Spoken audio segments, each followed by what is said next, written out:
You are not what I paid for. Then your mistake ends here. She is not yours to shame. This is none of your business. My ranch needs a bookkeeper. Come with me. All right, I'll take the chance. She stepped off the train with 2 bags and her dead father's debts, and the man who paid her fare looked her over like livestock at auction. But she didn't flinch. Read on to see exactly what she did next. The steam whistle cut through the morning air like a blade. Genevieve, Mercer pressed her palm flat against the cold glass of the passenger window and watched Bear Creek Station appear through the smoke. A cluster of buildings. A dirt road turned silver with frost. A few bundled figures on the platform stamping their boots against the chill. She had crossed half a continent to get here. Philadelphia felt like another lifetime. She straightened her traveling bonnet, tugged her coat closed over her chest, and told herself she was ready. She had rehearsed this moment 100 times in her sleeping berth, in the washroom mirror of the dining car, in the dark hours when the train swayed and rattled, and the planes rolled past like black water. She had practiced a composed smile. She had practiced walking with purpose. She was ready. The train groaned to a stop. Gwen gathered her 2 carpet bags, one brown, one a faded burgundy that had belonged to her mother, and joined the small stream of passengers moving toward the doors. A farmer with a crate of chickens, a young couple with a red-faced baby, a minister clutching his Bible to his chest. She stepped down onto the platform, and the cold hit her square in the face, sharp and clean and absolutely merciless. October in Wyoming territory was nothing like October in Philadelphia. She'd known that, of course. She'd read about it. Reading about something and feeling your breath turn to vapor, the moment you open your mouth, are 2 entirely different things. She set her bags down and looked out at the town. Bear Creek was small in the way that reminded you the wilderness was still winning. The mountains sat behind it, like a dark wall, dusted white at their peaks, indifferent to everything happening at their feet. The main street stretched maybe 200 yards before giving way to open land. A general store, a saloon, a church with a crooked steeple, a feed depot. It wasn't Philadelphia, obviously. But there was something honest about it, something that didn't ask you to perform. She pulled the letter from her coat pocket and read the name one more time.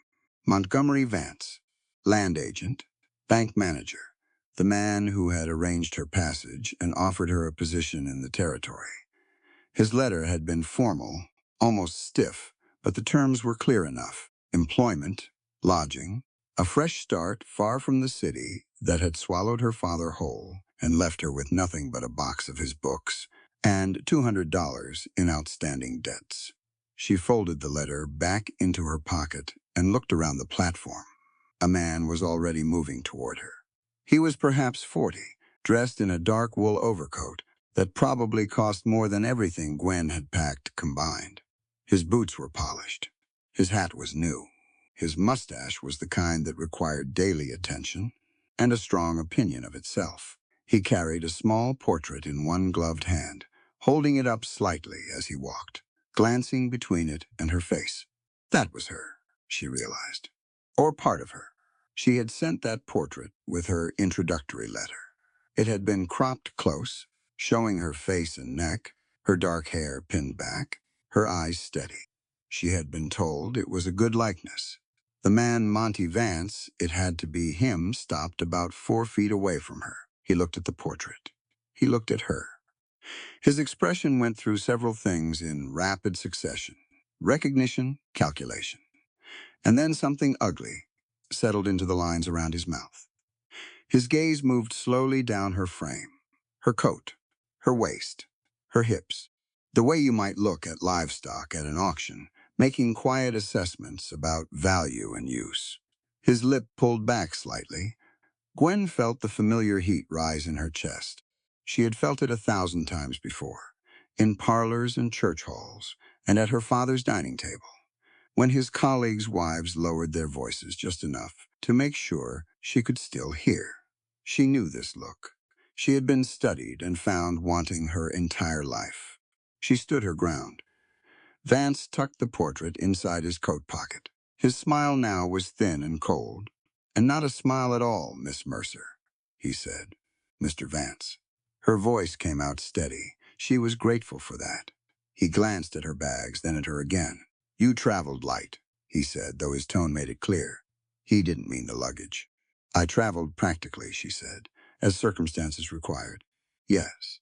He drew the word out. "Circumstances?"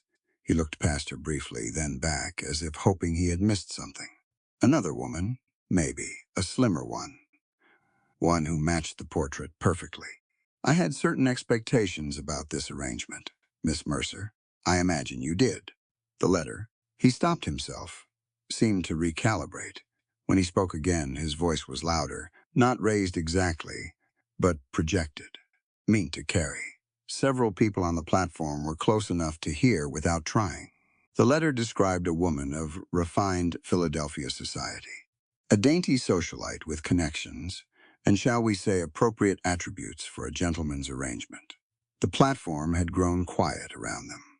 Gwen felt it, the weight of other people's attention, the way a crowd goes still when it senses something worth watching. She saw a woman in a gray shawl pull her daughter slightly closer. A station worker near the luggage cart had stopped what he was doing. Two men by the depot doors had turned. Vance stepped forward. His voice dropped in volume, but not in cruelty. "I paid for passage to bring out a refined lady who would be an asset to my household and my standing in this community." He looked her over one final time, slowly, deliberately, making sure everyone nearby understood exactly what he was doing.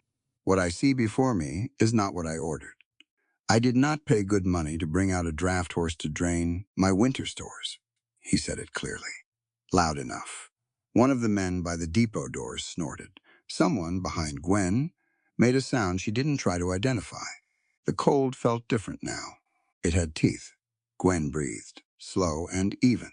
She thought about her father, about the last year of his life, when the money ran out and the friends disappeared, and all that remained was his dignity, which he held on to until the very end with both hands. She thought about what he used to tell her. "You were made exactly right, Genevieve.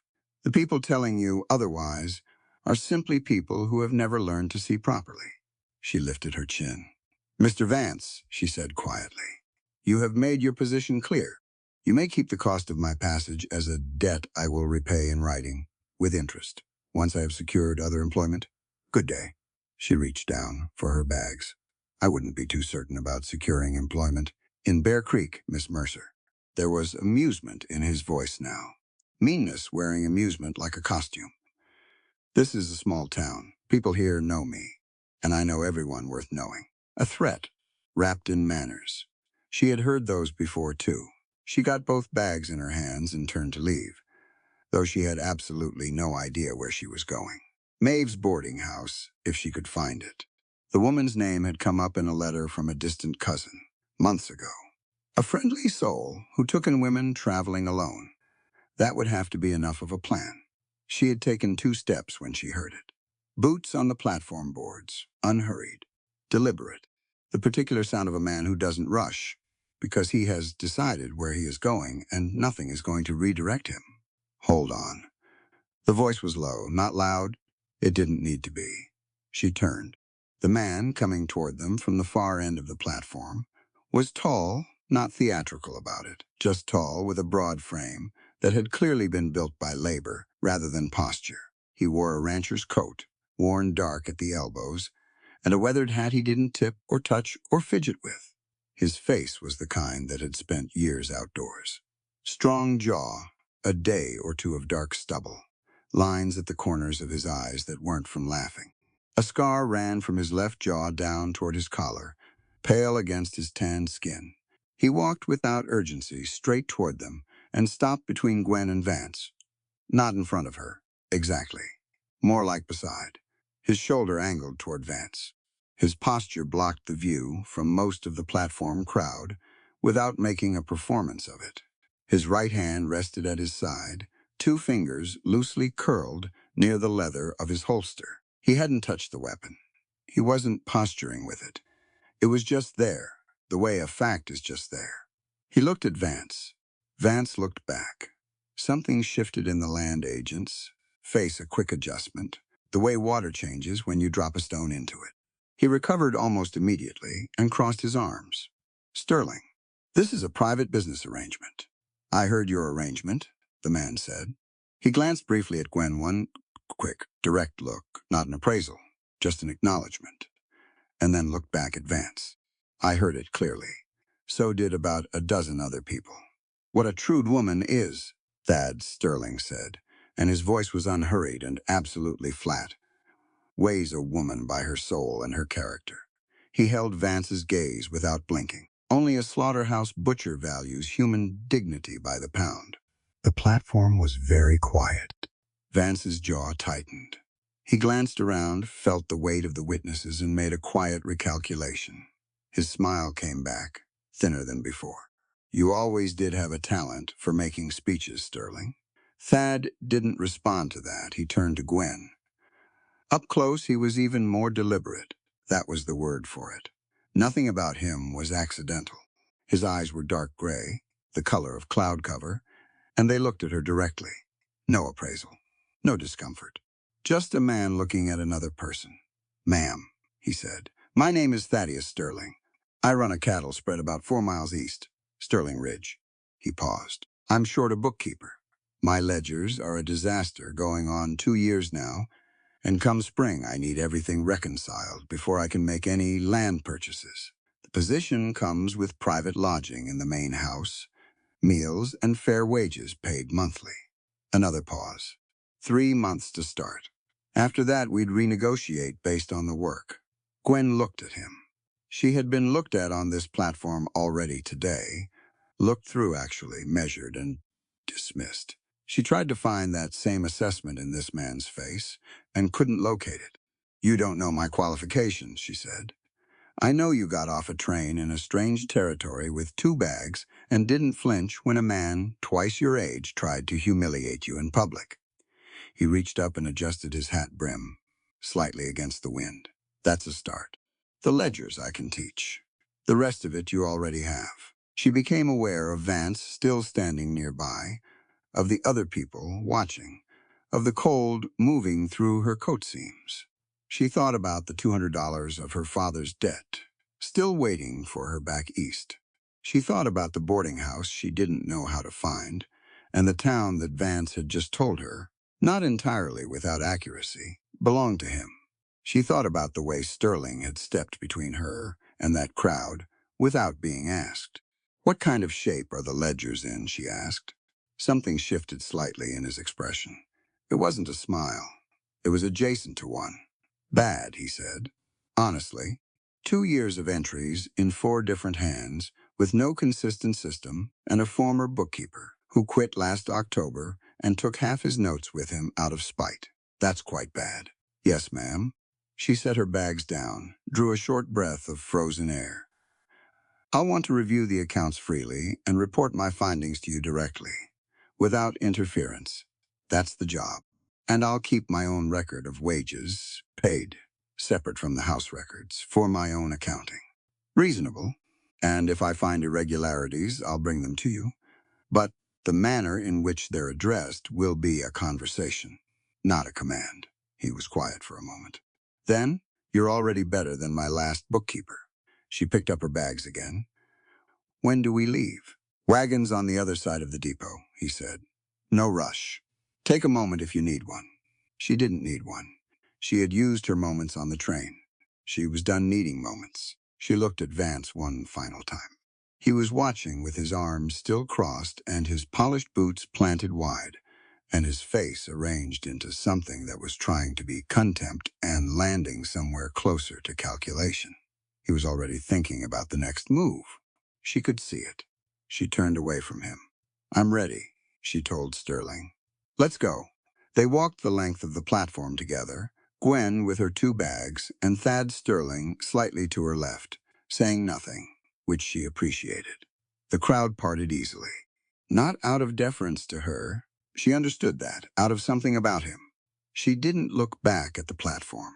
She didn't look back at Montgomery Vance standing there, with his imported coat and his portrait, and his polished boots, and his small, poisoned idea of what a woman was supposed to be worth. She'd had enough of men who measured worth in those particular units. She was done being weighed on that kind of scale. The wagon was a sturdy one, well maintained with a solid bench seat. A large brown horse stood patiently in the traces, exhaling slow clouds of steam in the cold. Thad stowed her bags in the wagon bed with a practiced efficiency. No comments about their weight or number, just tucked them in and secured them, and came around to offer a hand up to the bench. She took it, not because she needed it, because it was offered without ceremony, the way you'd offer a hand to anyone getting into a wagon on a cold morning.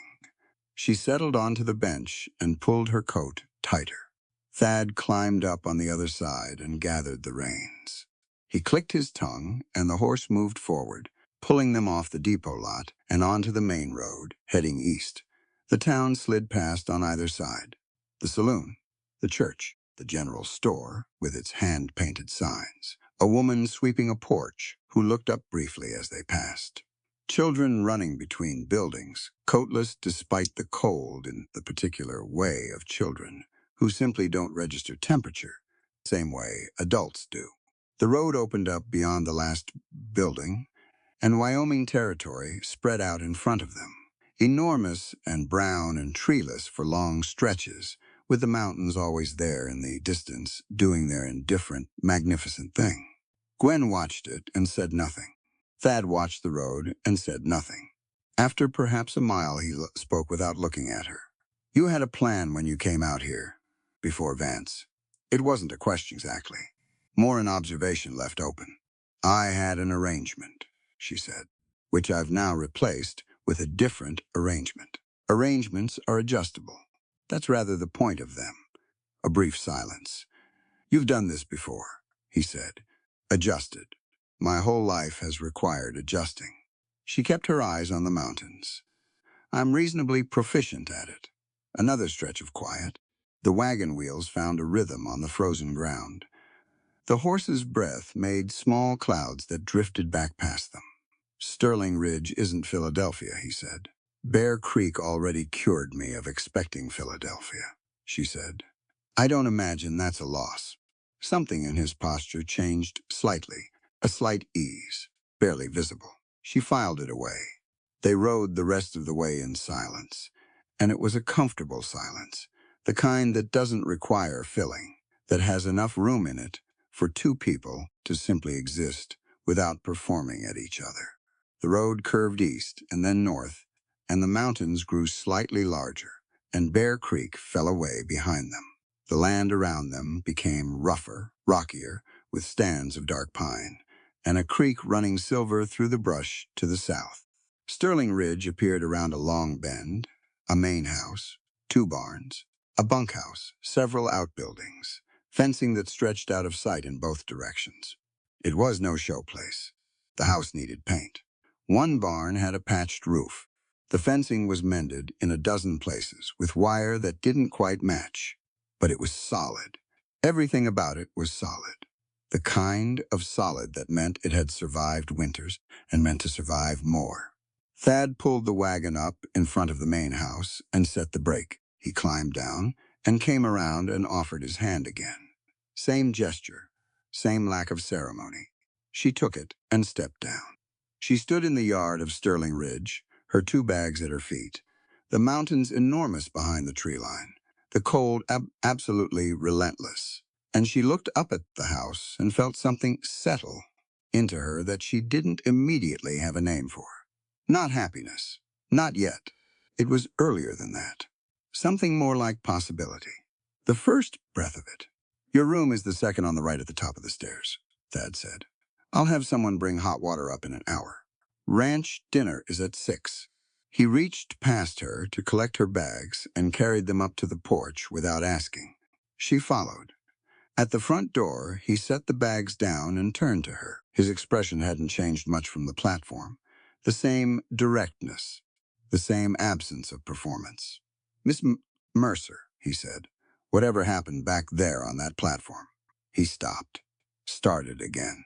That's not how you'll be treated here, it was plainly said. No flourish, no gallantry meant to impress her. She nodded once. "I appreciate that, Mr. Sterling, Thad," he said. "Nobody calls me Mr. Sterling except bankers, and I don't have much warmth for bankers." "Thad," she said. He picked up her bags and pushed through the front door. She stood on the porch for just a moment longer, alone, looking back down the road they'd come in on. Bear Creek was invisible now, tucked behind the bend in the pines. Montgomery Vance was invisible. The platform, the crowd, the cold laughter, the mountains were still there. They would always be there. They didn't care one way or another about Genevieve Mercer, or what she weighed, or what she was worth by someone else's reckoning. She found that deeply comforting. She picked up her bonnet against a gust of wind, squared her shoulders, and walked through the door. Whatever came next, she would meet it with her ledger open and her spine straight. That had always been enough before. It would be enough now. The first morning at Sterling Ridge arrived without mercy. Gwen heard it before she saw it. Wind pressing hard against the window glass. A sound like something trying to get in. She lay still for a moment in the narrow bed, staring at the ceiling, listening to the house creak and settle around her. Then she got up. The room was small and plain. A bed, a washstand, a single chair, a braided rug on the plank floor. One window facing east, frost feathered along its edges. A hook on the back of the door for coats. That was everything. She had slept better than she expected. She washed her face with water from the pitcher, which was cold enough to make her breath catch.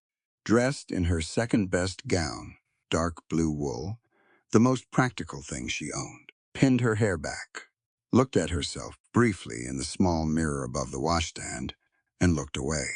She went downstairs. The kitchen was already busy. A stout woman named Clara, who Gwen had met only briefly the night before, moved between the stove and the work table with the authority of someone who had been running this kitchen long before anyone currently living in the house had arrived. She pointed Gwen toward the coffee without being asked.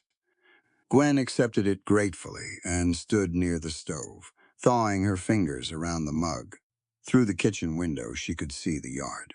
The men were already out, a handful of ranch hands moving between the barn and the outbuildings, breath steaming, collars up. Thad was among them. She could tell him by height and by the way he moved, that same deliberate quality she had noticed on the platform. He was at the fence line, speaking with a man she hadn't met yet.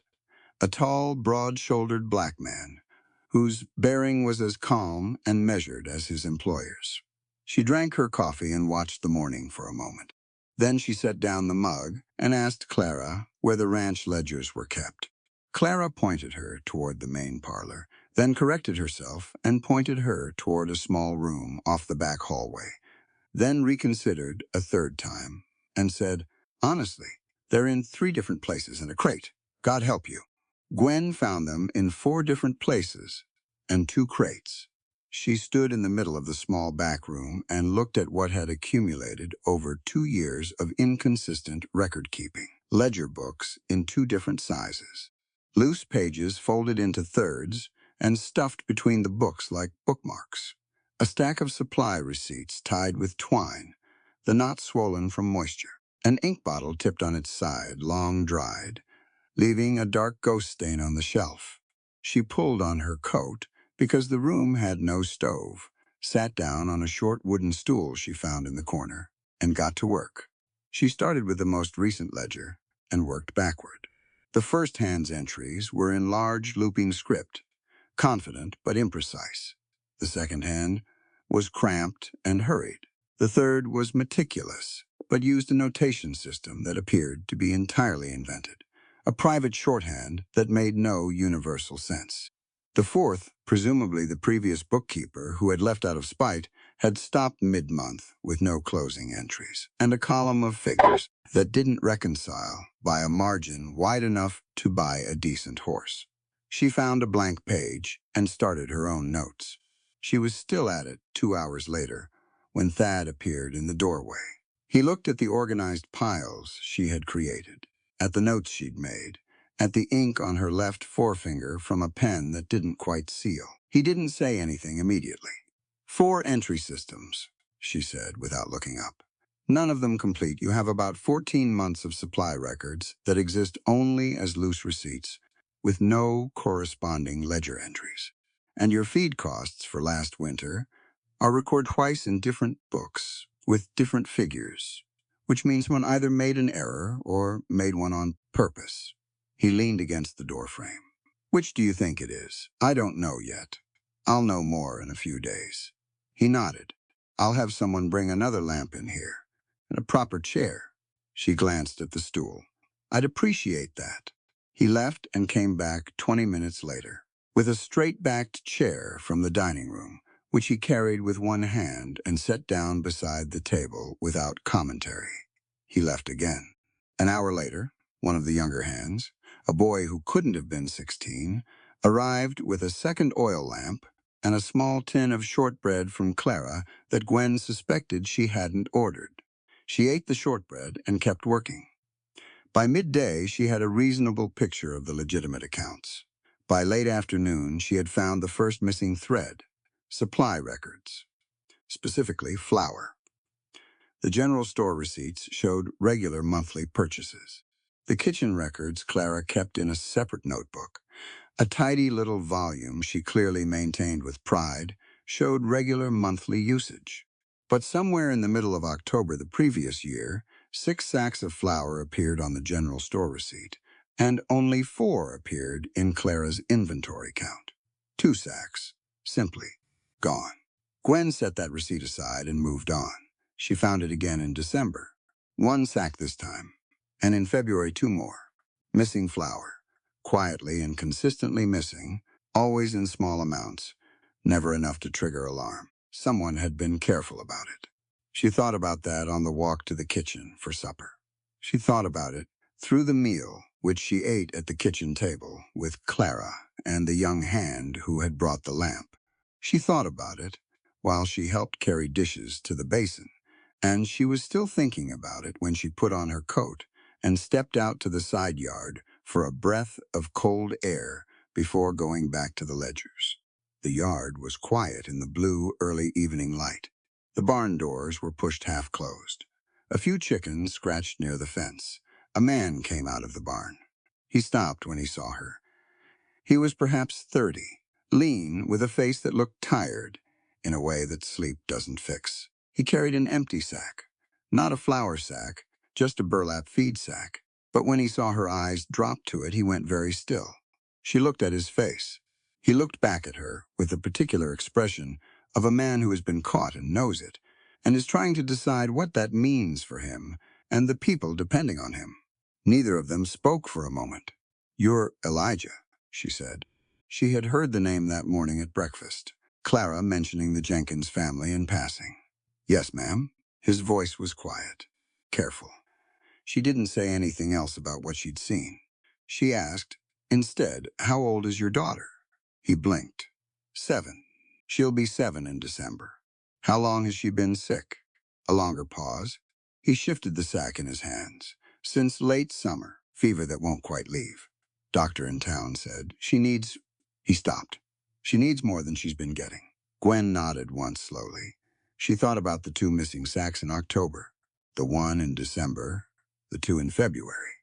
Small amounts, always small. Enough to feed a sick child through a hard month without making it obvious. Enough to matter without being enough to ask for. She looked past him at the dark barn and the mountains going purple behind it. "The accounting discrepancy I found in the supply records," she said, measuring her words, "appears to be a recording error from the previous bookkeeper. The figures reconcile correctly once you apply the right notation." She met his eyes. "I'll note that in my report." Elijah stared at her. "That's how I'll record it," she said again, clearly. He understood. She saw it cross his face, the understanding, and then something after it that was harder to look at directly. She looked at the chickens instead. "My wages for this month are already more than my basic expenses here require," she said, more to the fence post than to him. "I have a surplus." If someone were to direct me to a general store account where additional provisions could be charged quietly, I would appreciate knowing which account is most reliable. She heard him exhale. McAllister's, he said, on Main Street. Old Pete McAllister keeps a good account and doesn't ask questions. Thank you. She turned toward the house. Elijah. Ma'am. Your daughter's name, Sarah? Sarah, she repeated, as if filing it somewhere important. Good evening. She went back inside. At the kitchen table, after supper had been cleared, she sat with Elijah for 40 minutes and a piece of paper between them. She didn't teach him the way a schoolmistress teaches, with authority and a pointer and the implicit threat of being found lacking. She talked him through it the way her father had talked her through accounting when she was 12, sitting at his desk, both of them looking at the same column of figures.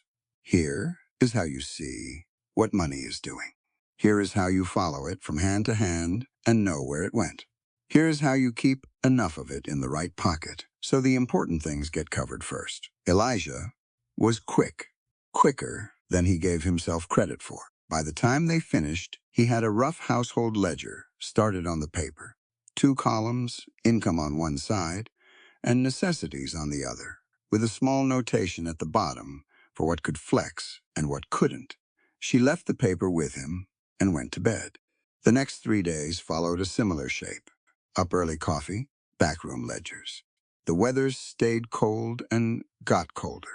On the second afternoon, she stepped outside to shake out her writing hand and walked straight into ankle-deep mud she hadn't seen coming. The frozen surface of the yard had thawed in a narrow strip near the water trough, dark and soft and very enthusiastic about trapping her left boot. She got the boot back. She kept her footing. She did not fall. But it was close, and she stood there for a moment afterward, mud on her hem and cold seeping through the leather of her shoe, aware of how completely unprepared her Philadelphia wardrobe was for the basic daily physics of a working cattle ranch. Her coat was too fine. Her boots were meant for paved streets. Her skirts caught on every rough surface they met. She moved through the yard with constant small negotiations between herself and the terrain was not making concessions. She went inside and changed her stockings and said nothing about it to anyone. On the third morning, she came down to find the steep wooden steps to the elevated storage room beside the kitchen had been replaced. She noticed it when she went to retrieve a supply record Clara had mentioned might be stored up there. She had climbed those steps the day before, gripping the rail hard, the pitch steep enough to require real effort on the way up and actual caution on the way back down. They had given her difficulty, and she had managed them, and she had not complained. The new steps were different. Shallower pitch, wider planks, a double rail on both sides, solid, freshly hammered into place. They smelled of fresh-cut wood. She stood at the bottom of them for a moment. She looked around. No one was nearby. She climbed them, easily this time, and retrieved the records, and came back down without incident. She didn't bring it up at supper. That afternoon she was in the back room working when she heard the sound of hammering from somewhere in the house. 2 or 3 steady strikes. Then quiet, then one more. She followed it after a moment to the front parlor corner, which had been designated as her workspace overflow. Thad was there, fitting a wide oak armchair into the corner. Not a delicate thing. A proper, substantial chair, wider than the dining chairs, with solid arms and a high back, and enough heft to it that it clearly wasn't going anywhere. He had added a small wooden rest on one arm, flat and level, the right height for someone to prop a ledger book open without craning their neck sideways. He checked one of the legs with a practiced hand, confirmed it was level, and straightened up. Gwen stood in the doorway. He saw her. He picked up his hammer. Chair needed replacing, he said. That old one had a loose joint. The old chair in that corner had been perfectly fine. She had sat in it twice. There was nothing wrong with it. She looked at the new chair, at the armrest he'd built onto it. Exactly the right height for ledger work. It's well made, she said. Had the wood already. He moved toward the door and she stepped aside. Supper in an hour. He walked out. She stood in the parlor alone for a moment. Then she went and sat in the chair, opened the ledger she had carried from the back room, and positioned it on the armrest. Perfect, obviously. She sat with that for a moment. The chair, the steps. Neither one announced. Neither one explained. Both of them saying, quietly, in the language of wood and nails and honest labor, that her comfort in this space had been thought about and attended to. She opened her pen and got back to work. At dinner that evening, the kitchen was crowded. Several of the ranch hands came in from a long day of fence repair, cold and loud and smelling of horses and honest sweat. Zeke Washington, the foreman, sat at the far end of the table and ate with the focused efficiency of a man who had worked 14 hours and planned to sleep 8 and do it all again. Clara served from a cast-iron pot, something with beef and turnips that smelled as close to salvation as a cold evening could offer. Gwen sat in the middle of the table and ate and listened. Talk at the ranch dinner table was different from anything she'd encountered before. No one discussed society or fashion, or who had married whom, or what anyone's father was worth. They talked about fence posts and weather patterns and a creek that was running too fast near the south pasture. They argued about the best method for treating a horse with a bruised frog. They debated with genuine intensity whether McAllister's General Store or the Depot Supply would have better prices on salt block come spring. She found she liked it. She found she liked the absence of performance. There was no table at Sterling Ridge where people were performing for each other. They were just tired people eating food they needed and saying things they meant. After supper, she helped Clara carry dishes to the basin out of simple practical habit, not because anyone asked. And when Clara glanced at her sideways and said, "You don't have to do that, you're in the house," Gwen said, "I know," and kept carrying dishes. Clara accepted that. Later, sitting in the new parlor chair with the lamp burning and the ledger open across the armrest, Gwen listened to the sounds of the house settling around her. The hands in the bunkhouse, a distant murmur, the horse in the near barn shifting in his stall, the wind moving through the pines to the north. She thought about the flower and the little girl named Sarah. She thought about the steps she could now climb without difficulty, and the chair built wide enough to hold her without apology, and the fact that neither of those things had been mentioned to her, or explained to her, or offered to her, as if they were favors requiring gratitude. They had simply appeared. Done quietly, by a man who valued action over announcement. She put her pen to the ledger. 2 years of disordered accounts, 4 different hands, missing receipts, and a shorthand system nobody had bothered to write a key for. It was genuinely a mess, a challenging, significant, satisfying mess of exactly the kind she was built to untangle. She worked until the lamp needed trimming. She thought, before she closed the book, that Sterling Ridge was not Philadelphia. She had already known that, but she was beginning to understand it wasn't just a lesser version of Philadelphia, wasn't just the frontier as a rough sketch of civilization. It was a different thing entirely. It had its own rules and its own rhythms and its own quiet ways of measuring worth, not by the span of a waist or the cost of a coat, or whose father had sat on which board, by different things. By whether you got up when the work started, by whether you said what you meant, by whether you noticed when someone needed something and then went and built it. She blew out the lamp and went upstairs.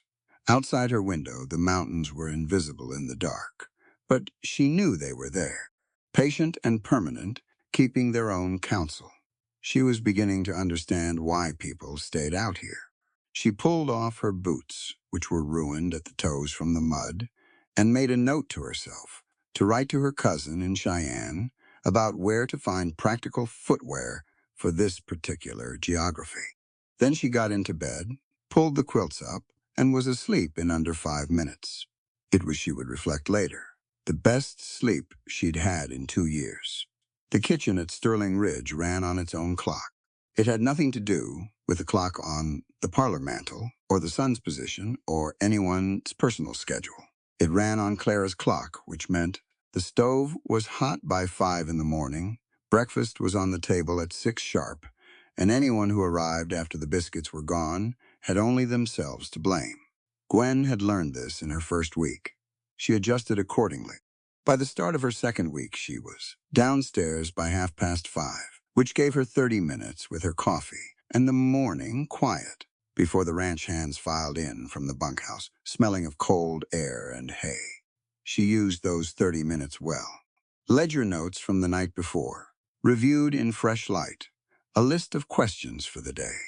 The particular stillness of a working ranch before it woke up fully, which was its own kind of luxury. She had also, by the start of her second week, begun cooking, not because anyone asked, not because it was part of her arrangement with Thad, simply because Clara was one woman running a kitchen that fed 12 people twice a day, and because Gwen had spent enough years managing a household budget to understand that the fastest way to ease a resource problem was to put another pair of hands on it. She told Clara she'd learned to cook from their housekeeper in Philadelphia, a formidable Irish woman named Mrs. Brennan, who believed that a woman who couldn't feed people properly was missing the point of having hands. Clara had looked at her sideways for a moment, then handed her a pot and pointed her at the bean barrel. That had been 4 days ago. They had reached an efficient working partnership. Clara ran the stove, Gwen handled prep, and the heavier stirring and the bread, which turned out to be her strongest contribution. She had good instincts for bread, Mrs. Brennan's influence. On the evening of the 11th day, Gwen was at the work table shaping loaves when the kitchen door opened and Zeke Washington stepped in. She had seen him every day since her arrival. At meals, in the yard, twice in the barn when she'd gone to ask Thad a question about a supply entry. She had observed him the way she observed everything at Sterling Ridge, quietly and carefully, building her understanding of how this place worked and who made it work. Zeke made a great deal of it work. That was plain. The men followed his direction without argument, and he gave direction without raising his voice, which she'd noticed was a reliable sign of genuine authority. He had a word for each of the hands in the morning that seemed calibrated specifically to that person, a detail about their work, a question about something they'd mentioned. He kept the shape of the operation in his head the way she kept ledger columns, tracking things that others let slip. He was also, she had noticed, eating alone, not loudly alone, not dramatically alone. He simply, at each evening meal, carried his plate to the far end of the table, or sometimes to the short bench near the window, and ate apart from the main cluster of the crew, without comment and apparently without expecting comment in return. She had noticed it the first night. She had watched it the second and third. By the fourth, she had understood it for what it was. Old habit, carved into a man by years of being told, explicitly and implicitly, that the space he occupied at a table was a matter of negotiation. It had nothing to do with Thad, she was fairly certain, and nothing to do with the older hands who had clearly known Zeke for years and spoke to him with the comfort of familiarity. It was something Zeke carried himself, brought in from outside, the residue of a world that had made its position clear to him in 100 different rooms. Tonight the kitchen was fuller than usual. 2 new hands had arrived that afternoon, brothers from Nebraska named Cutler, recommended by a rancher in Laramie. They were young, mid-20s, with the loose confidence of men who hadn't yet been educated by enough winters or enough consequences. They'd eaten fast and loud at supper, elbows wide, commentary free-flowing, the way men act when they're trying to establish themselves in a new place. Gwen had watched them at supper, without making it obvious she was watching. After supper, she had come back to the kitchen to finish the bread she'd started before the meal. Most of the hands had gone to the bunkhouse. Clara had gone to bed. The kitchen was quieter now, just the lamp and the stove and the loaves. Zeke came in for the coffee pot. He poured himself a cup, nodded once in her direction, and turned toward the short bench near the window, which was as far from the center of the room as the kitchen allowed. Gwen picked up her own coffee cup from the work table. She crossed the kitchen and sat down on the other end of the bench. Zeke looked at her. She looked back. She set her coffee down on the bench between them and said, without preamble, "I've been meaning to ask you something about the south pasture soil. The drainage records from last spring are incomplete, and I can't tell from the entries whether the flooding near the creek bend was a new problem or a recurring one." A brief pause. "Recurring," he said. 3 years running, maybe 4. Creek shifts course in heavy snowmelt. Thad's been meaning to put in a diversion ditch, but it keeps getting pushed back. What would it take to manage it properly? Week of labor, right tools, right season, he considered. Late March, before the melt peaks. You'd need to start the ditch from the higher ground and angle it south to the natural runoff channel. And the soil composition near the bend, is it loose enough to work in March, or does it stay frozen that long? He looked at her for a moment with a new attention. She was genuinely asking. He seemed to register that. "Sandy loam in that section, mostly," he said. "Drains poorly to begin with, which is part of the problem. It'll work in March if you don't get a late cold snap. You get a late cold snap, you wait for April." He paused. "Why are you tracking the pasture flooding?" "Because I found 3 separate entries in the ledger from last spring where emergency hay purchases were made in April and May at prices roughly 40% above the regular supplier rate. No explanation given. If the flooding is a predictable annual problem, it should be budgeted for in advance rather than addressed in crisis each time. Crisis purchasing is expensive."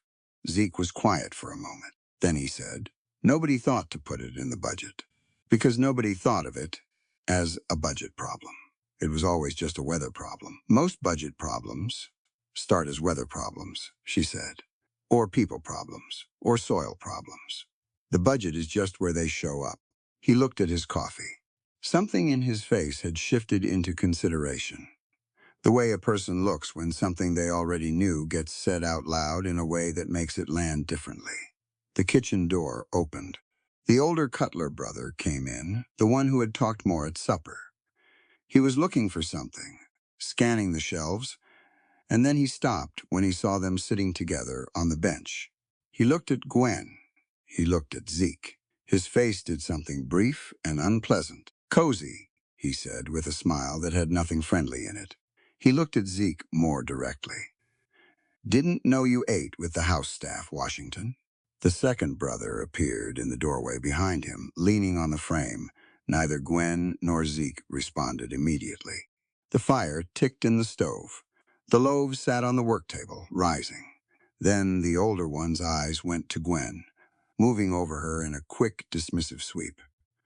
"Though I suppose at this table nobody's too particular about who they sit next to."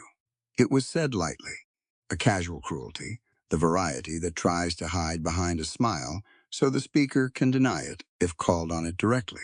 Gwen set down her coffee cup. She stood up from the bench. She was not a tall woman. She was not imposing in any physical sense that the Cutler brothers would have been trained to recognize.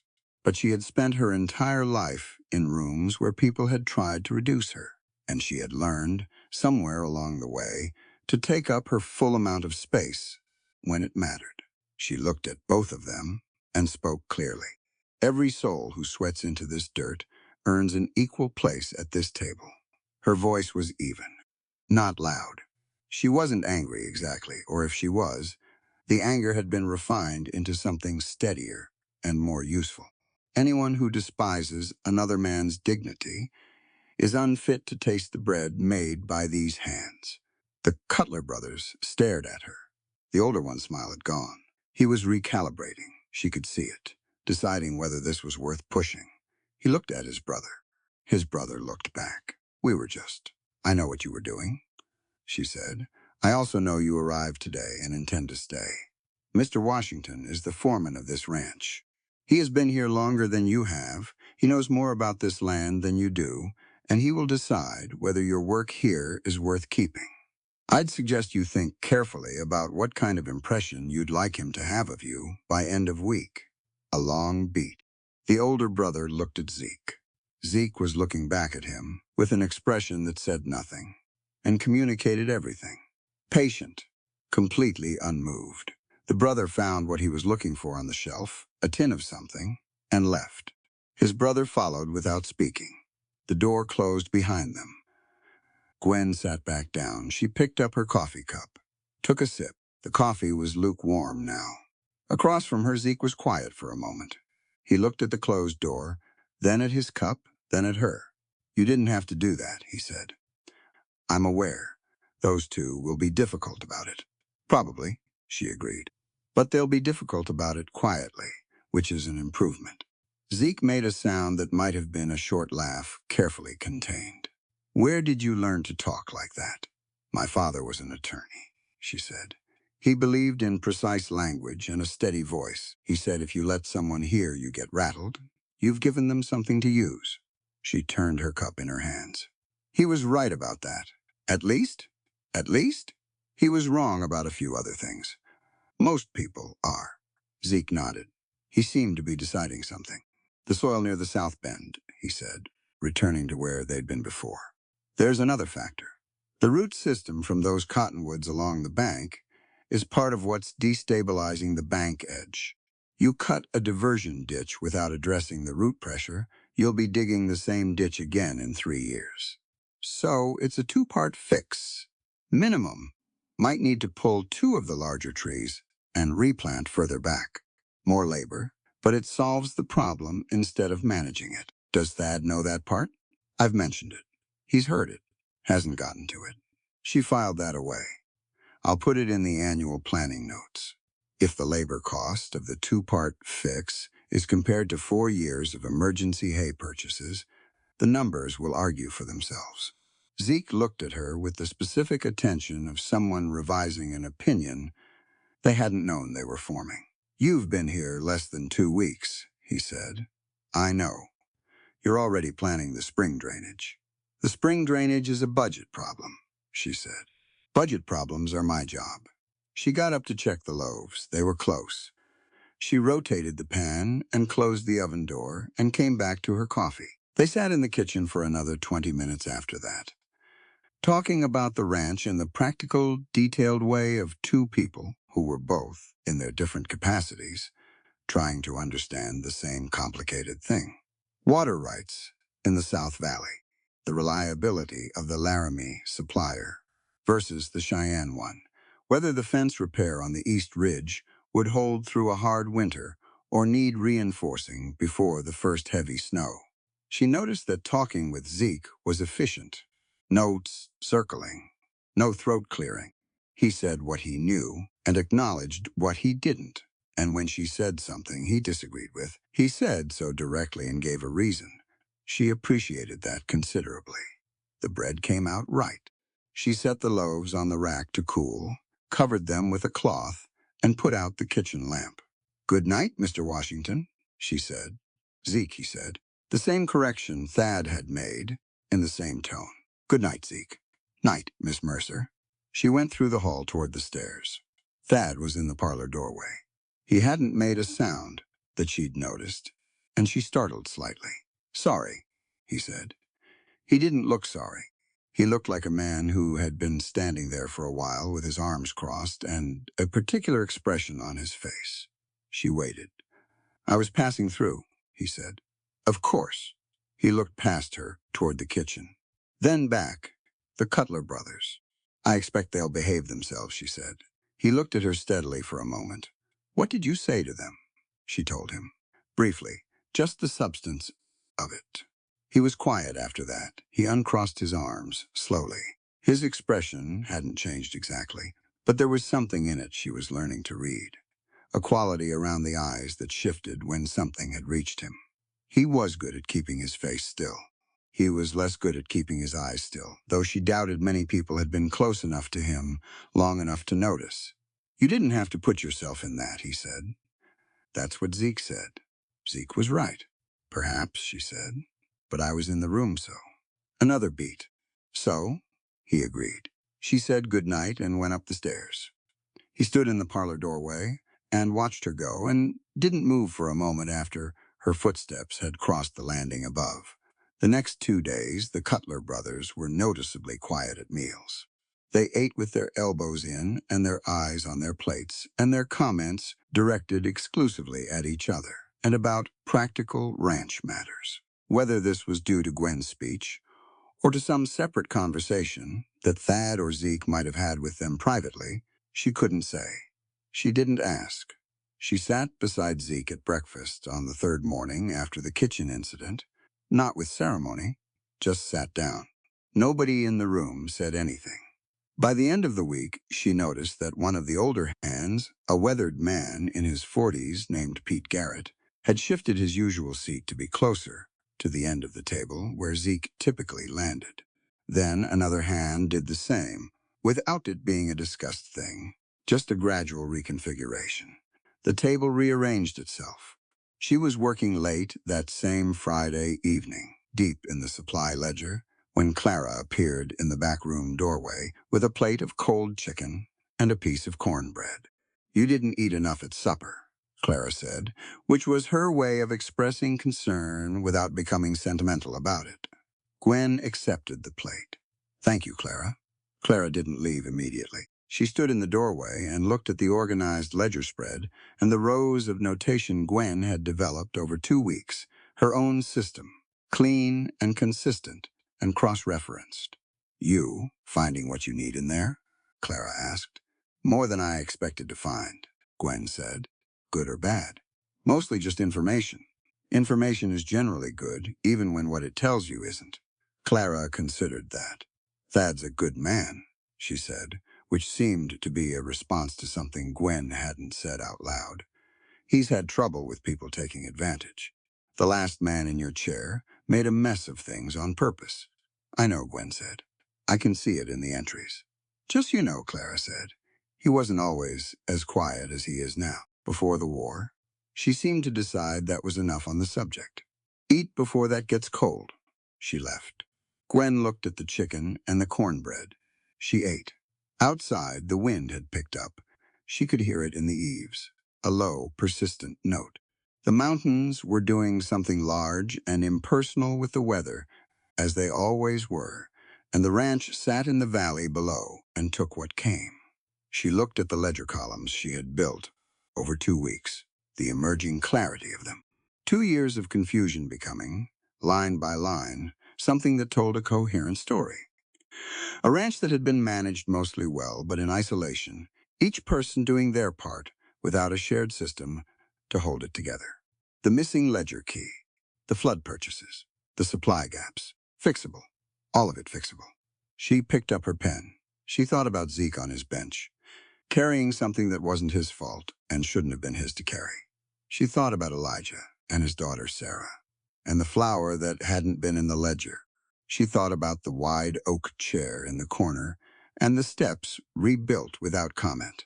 Sterling Ridge was a place where things happened quietly. Important things, significant things, done without announcement. You had to pay attention to see them. Most places she had lived, the important things were announced loudly, and the quiet things were the ones that didn't matter. Here it seemed to be the opposite. She wrote until nearly midnight. When she finally closed the ledger and capped the ink bottle and stood up from the wide, solid chair, she stretched her back and looked out the small window at the dark yard. Somewhere out there were the mountains she couldn't see. The south pasture, with its flooding problem and its cottonwood roots. The fence line Zeke, and the hands had been repairing all week. The creek running too fast below the south bend. All of it waiting for the work. She blew out the lamp and went to bed, and she was already thinking about the morning. The sky turned the wrong color at noon. Gwen noticed it from the back room window. She had been working through a stack of property tax records, cross-referencing them against the county assessor entries from 1879, when the light outside shifted, not dimmed exactly, changed quality.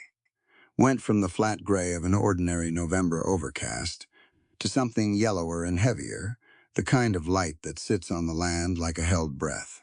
She went to find Zeke. He was in the yard, already looking north, arms crossed, eyes on the mountain peaks. Several of the hands were doing the same. Nobody was talking. How bad? She asked. He didn't look away from the mountains. Bad enough. Could come fast. He turned and raised his voice across the yard. Garrett, get the south herd to the lower pasture. Cutler, both of you. I want the barn doors reinforced before dark. Jenkins, check the water troughs and the feed stores. Everyone moved. Gwen went back inside and put away the property records in the correct order, which took her 10 minutes because she refused to lose her organizational system to a blizzard. Then she moved through the house methodically. She helped Clara bring in extra wood from the side porch stack. She filled every available vessel with water from the pump while the pump was still accessible. She checked that the windows on the north side were latched properly and found 2 that weren't. By 3 in the afternoon, the wind had begun in earnest. By 5, it was a genuine howl. The hands came in from the yard in stages, stamping snow from their boots, faces red and scoured. Clara had a large pot going, a thick beef stew that would feed everyone and keep the kitchen warm at the same time. The bunkhouse crew ate fast and went back to their own building to wait it out. Elijah stayed at the main house at Thad's direction, since the Jenkins family cabin was too exposed on the east end of the property. Thad came in last. He stood in the kitchen doorway, and Gwen saw immediately that something about him was different. He was present, but not entirely present, if that made any sense, and to her it did. She had seen enough people living with one foot in the past to recognize the look. His eyes were moving slightly too fast, tracking things that weren't in the room. His jaw was set. His hands, when he took off his coat, were controlled too carefully. She didn't say anything about it.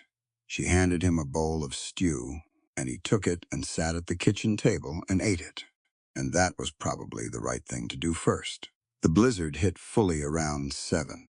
It arrived the way serious weather arrives on open land, not building gradually, but landing all at once, like a door thrown open. The windows went white. The sound was enormous, a sustained roar that had no pauses and no interest in pausing. The house shook in specific places, the northeast corner of the upper floor, the junction of the parlor chimney and the roof, the back door in its frame. The hands were settled. Elijah was in the small downstairs room off the kitchen. Clara had gone to bed with the pragmatism of a woman who had survived 20 Wyoming winters, and that sleeping through them was the most sensible approach. Gwen was in the parlor with the wide lamp and the ledger. She heard it at 8:30. Not a loud sound. If the storm had been any bigger, she might have missed it. A single heavy impact from upstairs, like something falling, followed by silence, followed by a sound she couldn't immediately classify. Low, rhythmic, almost like words. She closed the ledger and went to the stairs. She went up slowly, not rushing, listening. The sound was coming from behind Thad's door at the end of the hallway. She stopped outside it and listened for a moment more. He was talking. Short fragments. Broken sentences. She caught pieces that made no narrative sense. Coordinates or commands or something that had once been commands. The grammar of a military engagement, spoken in a voice she had never heard him use before. She knocked once, quietly. No response. She tried the door. It opened. The room was dark, except for the low orange glow of the hearth, which had burned down to coals. Thad was on the floor beside the bed, his back against the frame, both knees pulled up, his hands pressed flat against the floor on either side of him. His head was down. He was breathing hard, rapid and shallow, and the low broken murmuring was continuous. The storm hit the northeast corner of the house and it boomed. His whole body flinched.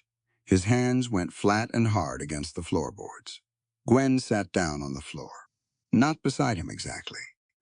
In front of him and slightly to the side, close enough to be present, far enough not to crowd him. She sat cross-legged on the cold plank floor and pulled her shawl tighter and thought for a moment. She had read about this. not in any medical text, but in letters her father had received from former army men after the war. Men who couldn't sleep, men who flinched at thunder, men who woke up somewhere they had already survived. She had understood it intellectually. Understanding it intellectually and sitting on the floor with it were different things. She thought about what he needed. Not touch, probably. Not right now. Not questions. Not commands. Something to follow. Something steady to hold on to. She picked up the book that was on his nightstand. She could barely read the title in the firelight. A collection of natural history. Fine. She opened it to a page in the middle, held it toward the coals for enough light, and began to read aloud. She read in her normal voice. Not dramatic, not overly gentle, just her voice, even and measured, the way she used to read to her father in the evenings when his eyes were troubling him. The migration of the sandhill crane follows the central flyway from the northern breeding grounds in Canada southward through the Great Plains. The birds travel in large formations, utilizing thermal air currents to reduce the energy required for sustained flight over distance. Their calls are audible from remarkable range, a rolling, resonant sound that carries across open terrain. The storm boomed again. She kept reading, and serves both as communication within the flock and as navigation signal. Individual cranes have been documented returning to the same wintering grounds for consecutive years, demonstrating a geographic memory that persists across long migratory cycles. The broken murmuring from Thad had slowed. She didn't look up to check. She kept her eyes on the page and kept reading, her voice doing the work of being the steadiest thing in the room. She read for a long time. The natural history section on cranes gave way to a section on prairie grasses, which gave way to a section on river systems of the Central Territories. She read about the Platte and its tributaries. She read about alluvial deposits and sediment behavior. She read about cottonwood root systems, which almost made her smile. At some point, the quality of the silence in the room changed. The storm was still going, but the room had gone quieter inside itself. She lowered the book slightly and looked. Thad had his head up. He was staring at the coals. His breathing had slowed to something close to normal. His hands were still flat on the floor, but no longer pressed hard. He was back, or most of the way back, which was a thing you could see in a person if you were paying attention. He didn't speak for a while. She didn't either. Outside, the blizzard continued its enormous, indifferent work. "How long have you been in here?" he said. Not a question, more like a statement that needed confirming. "A while," she said. He looked at the book in her hands. Then, at her. Something crossed his face that she couldn't fully read, but it was unguarded in a way she hadn't seen from him before. "River systems," he said. It was what the book had. He almost smiled. Not quite. She shifted to get up, and he said, "Wait." She stopped. He was looking at her, and then his gaze dropped lower, and the quality of his attention changed. She realized what he was looking at. Her shawl had slipped when she shifted. Her collar had pulled slightly to the side. The lamplight from the recovered coals, which were brighter. Now that she had added 2 pieces of wood earlier in the evening, without mentioning it, fell at an angle that made visible something she had spent a great deal of effort keeping invisible. The marks along her ribs, where the boning had been. Long seasons of corsets, built for a silhouette she didn't have. Stays laced too tight because the alternative was to be seen uncorseted, and that was its own kind of gauntlet to run. The marks were not fresh wounds. They were old, healed in the way that means the skin has accepted the damage and stopped fighting it.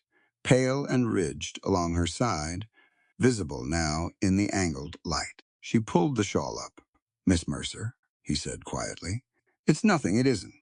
She looked at the fire. He reached to the side, slowly, and picked up his hunting knife from the small shelf near the bed. He held it out to her, handle first. She looked at it. At him. "My corset is." She started. "I know what it is." His voice was even. "And I know what it does." He kept the knife extended. You don't have to carry it tonight." She looked at the knife handle for a long moment. She thought about Philadelphia, about the dressmaker who had told her, not unkindly, that the stays would feel more natural with time, about the matrons at her father's professional dinners who had looked at her silhouette and found it insufficient, and how she had learned to interpret insufficient as her own personal failure, about the years of believing that this was simply the cost of moving through the world as a woman of her size, that discomfort was the price of admission. She took the knife. It took only a moment. A single clean cut at the back lacing. The tension released like a breath, held too long, finally let out, and she sat there in the lamplight and breathed fully for what felt like the first time in years. She looked at the corset in her hands, the whalebone rigid inside its casing, the long evidence of what it had been to her body. She stood up and walked to the hearth and dropped it in. The fire took it slowly, then with more interest. The laces blackened first. She stood and watched it go. Behind her, Thad spoke. "We've both been broken," he said, "by a world trying to carve us into shapes we were never meant to take." She didn't turn around yet. "Ansruf," he said. "You are free to just be." The fire worked through the boning. The room smelled strange for a moment, then cleared. She turned around. He was still on the floor, back against the bed frame, watching her. His face had the particular openness of a man who has recently been somewhere very dark and has come back from it and is not yet fully rearranged. His scar caught the firelight, running jaw to collar, that pale line that had its own history she didn't yet know. She sat back down on the floor, not as far away as before. Closer. She pulled her shawl around her properly and breathed again, fully, her ribs expanding without negotiation. "The artillery," she said. "Not a question." "Exactly." He was quiet for a beat. "It's the sound, the big blows of the storm. Something in me still can't distinguish the two." He looked at the fire. "It's been 10 years. You'd think it would be done with you by now," she said. "But it doesn't work that way. Damage doesn't follow a reasonable schedule." He looked at her. "My father had something similar after my mother died," she said. "Not the same, but similar. He would be in a room and then suddenly not be in the room, if you understand me. He'd be somewhere else entirely. It took him a long time to come back reliably." She paused. "He always came back." Thad looked at the coals. "The reading helped," he said. "My father thought so too," he said. A steady voice was the easiest thing to follow when your own thoughts had gone unreliable. A long quiet. Outside, the storm was making its sustained enormous argument with the Wyoming landscape. Inside, the fire was burning steadily, Fed intended, doing its proper job. "You should sleep," she said, eventually. He looked at her with something that was not quite amusement, and not quite anything else she had a clear name for. "You're going to tell me to sleep. I'm going to tell you that it's nearly midnight, and we both have work tomorrow, regardless of what the storm decides to do tonight." He was quiet for another moment. Then he got up from the floor, and she got up from the floor, and they were both standing in the small, warm room with the fire behind them, and the storm outside, doing its best. "Miss Mercer," he said. "Gwen," she said. She had not offered that before. It came out without planning. "If we're going to sit on floors together in the middle of blizzards, Mr. Sterling, you might as well call me Gwen." He took that in, he said. "As I believe I've mentioned, you have." He opened his mouth, then closed it, then seemed to find what he actually wanted to thank you. She nodded once. She collected the natural history book from where it had fallen on the floor and set it back on his nightstand. "Get some sleep," she said. "Thad." She went out and pulled the door, gently closed behind her. The hallway was cold. She stood in it for a moment, her hand still on the doorknob, listening to the storm and the house and the sounds of people sleeping around her. She could breathe. She stood there and breathed slowly and fully and completely and felt the remarkable strangeness of something so simple, being remarkable at all. She went to her room. She sat on the edge of her bed and looked at herself in the small mirror, angled in the lamplight. Without the stays, she was the shape she had always been underneath them. her own shape, the one she had spent 26 years being trained to apologize for. She looked at it for a while. Outside, the blizzard howled. Inside, the lamp burned quietly.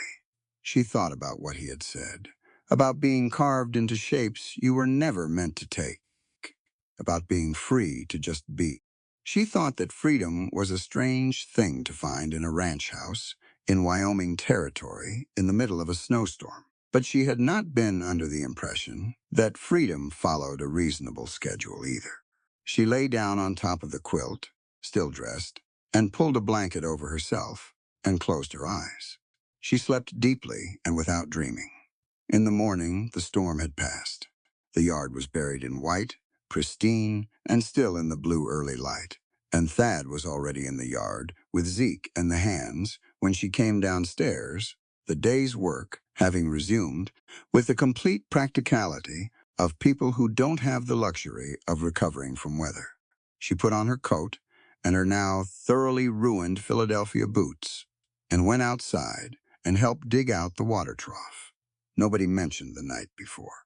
But when she came in from the cold for her coffee, there were two things on the kitchen table beside her cup: a pair of proper frontier boots, woman's size, practical and warm, and clearly purchased from McAllister's, with a note in spare handwriting that said only, "Yours if they fit. They fit." She drank her coffee and looked out the window at the white yard, at Thad and Zeke.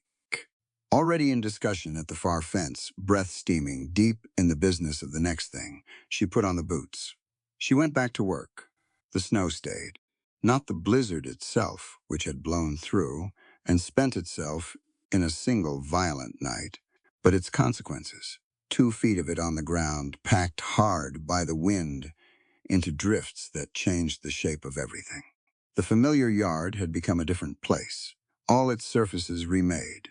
The fence posts wearing white caps, the barn roof a smooth white slope, the road to Bear Creek a suggestion buried under a uniform field of white. They dug out for 3 days.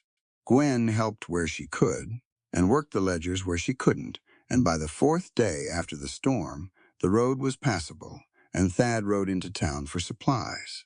He came back with salt, lamp oil, flour, and a bundle of mail that had been accumulating at the Bear Creek post office since before the blizzard hit.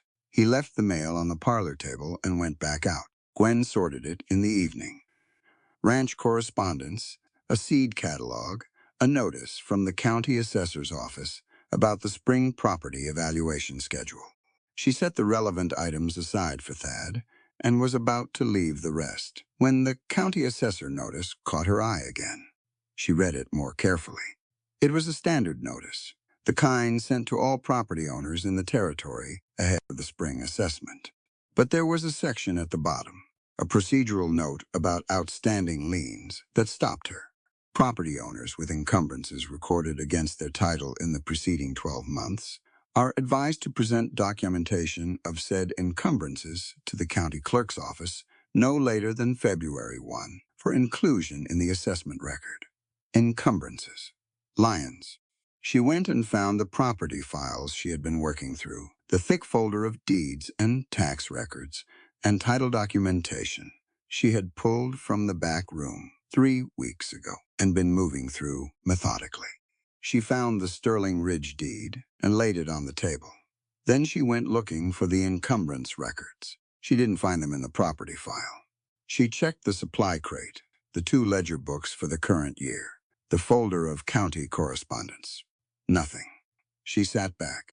Either no liens had been filed against Sterling Ridge in the past 12 months, which was fine, or the documentation existed somewhere she hadn't looked yet, which was also fine and just a matter of finding it, or the documentation had never been brought to the ranch at all.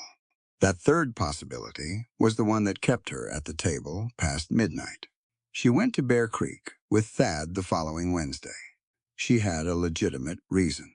She needed the county clerk's recorded transaction files from the past 18 months to complete the property assessment preparation, and the only copies were at the county office. Thad had business at the feed depot and said he'd be an hour, which gave her enough time. The county clerk's office was a single room at the back of the town hall building, heated by a small iron stove and managed by a narrow, precise man named Aldous Finch, who clearly loved his filing system, with a devotion usually reserved for family members. She explained what she needed. Finch found the relevant files with the efficiency of a man who knew exactly where everything was, which she respected, and left her at the reading table with a stack of recorded documents and a lamp. She started with the lien records. The first one appeared on page 4 of the most recent ledger. November 3, 1880. Encumbrance recorded against real property designated Sterling Ridge, Bear Creek Valley, Wyoming Territory. Creditor, Bear Creek Valley Bank, M. Vance, agent. Principal amount. She stopped reading. Read it again, from the beginning. Then she read the next page, and the one after that. By the time Thad appeared in the doorway, she had 7 pages of notes written in her smallest, most precise hand, and her face was very still in the particular way faces go still when a person is holding something significant and hasn't yet decided exactly what to do with it. He read her expression. "What did you find?" "Sit down," she said. He sat. She laid it out for him, calmly, clearly, in order, the way her father had taught her to present difficult information. Facts first, sequence second, conclusions last. And keep your voice even throughout, because a steady voice is the only kind that gets believed. The liens had started small. 6 months ago, filed quietly against a secondary parcel of Sterling Ridge land, the east section, citing a banknote from 1878 as the underlying instrument. Then a second lien, 2 months later, against the primary parcel, citing a different note. Then a third. All of them filed through Bear Creek Valley Bank. All of them listing Montgomery Vance as the originating agent. "I need to see the original banknotes," she said. "The ones these liens are based on. The copies filed here should be in the attachments." Finch brought them. She read every word.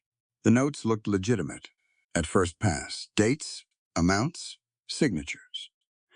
The format was correct, but she had spent 6 weeks now reading every financial document associated with Sterling Ridge, every supply receipt, every tax record, every letter of correspondence with suppliers and county offices. And she had a thorough familiarity with the paper trail of this ranch. These notes didn't match. 3 specific problems. The first note was dated March 1878 and cited as the instrument for a significant loan from Bear Creek Valley Bank to Thad Sterling. But the bank itself hadn't opened until August 1878. She knew this because there was a congratulatory notice in the ranch correspondence file. From that month, a brief printed card from Vance announcing the bank's establishment, which she had cataloged and set aside as non-essential 3 weeks ago. A note dated March 1878 from a bank that didn't exist until August 1878 was not a valid instrument. The second note carried Thad's signature. She had seen Thad's signature on a dozen legitimate documents. The letters were close, but the pressure was wrong, lighter on the downstrokes than his actual hand, and the capital T was formed differently. A single stroke where Thad's genuine signature used 2. The third note referenced a property description that included the South Pasture parcels as collateral. But the South Pasture parcels hadn't been formally surveyed and registered until 1879. She knew this from the county survey records she had requested 2 weeks ago and received by mail, which were sitting in her property file folder back at the ranch. You could not put unregistered land up as collateral in a formal bank instrument. Any attorney would know that. Vance would know that. The fact that the note did it anyway suggested either extraordinary carelessness or the confidence that nobody would ever look closely enough to notice. He was looking at her notes. She waited. He looked up from the page. His face was very controlled, but she had learned his face well enough now to read what the control was containing. He's foreclosing, Thad said. He's building toward it, she said. These liens give him a legal instrument. When he's ready, he files for foreclosure on the grounds that the notes are in default. Bear Creek is isolated enough, and Vance has enough influence with local officialdom that he may be counting on nobody examining the instruments too carefully. Can we fight it? Yes. But we need the original ledgers from the bank's own records, not these copies, because the copies have been adjusted. The originals will show the discrepancies clearly, and we need the 1878 bank establishment date on official record, which is almost certainly in the county filing here somewhere. She looked at Finch, who had gone back to his desk and was very carefully not listening. Mr. Finch, when was Bear Creek Valley Bank officially registered with the county? Finch consulted a leather-bound registration book without being asked twice. August 14th, 1878, he said. Registered agent, Montgomery Vance. Thank you, she said. She wrote it down. She looked at Thad. His jaw was set. He was staring at the forged notes with the expression of a man deciding something, and she recognized the shape of the decision he was working toward. We need to move carefully, she said. This is a legal matter now, not just a financial one. If we go to Vance directly— I don't intend to go to Vance directly, he said, and the flatness in his voice was something she felt it was important to address. What do you intend? He didn't answer immediately. Thad. She kept her voice even. What he's done is fraud. Documentary fraud, which means it can be proven, and it can be dismantled if we approach it correctly. A man who loses a legal battle loses everything. A man who forces a confrontation gives his opponent the ability to claim self-defense. She paused. Let me build the case. Give me 2 weeks. He looked at her. She looked back. 2 weeks, he said finally. They rode back to Sterling Ridge in the thin winter light, and she spent the rest of the evening making copies of everything. Her notes, the relevant passages from the county records, the timeline she had constructed. She made 2 sets, one for the property file and one that she wrapped in oilcloth and tucked into the false bottom of her traveling trunk, which had been installed by her father on the reasonable premise that important papers needed a place that wasn't obvious. She worked through the 2 weeks methodically. She wrote to a law firm in Cheyenne, one whose name she had found in a territorial directory she'd borrowed from Maeve McIntyre on her one trip into town since arriving. She described the situation in careful legal terms without giving names, asking about the specific instruments of foreclosure fraud in Wyoming territory and what documentation would be required to challenge forged banknotes in front of a circuit court judge. The reply came in 10 days, faster than she'd expected, and confirmed what she had already suspected. The burden of proof would fall on the challenger, meaning Sterling Ridge. But the evidentiary standard was documentary rather than testimonial, meaning the paper trail she had was the right kind of ammunition. She also quietly pulled every record she could find that established the legitimate financial history of Sterling Ridge. Tax receipts paid on time. Supplier invoices settled in full. County fees recorded.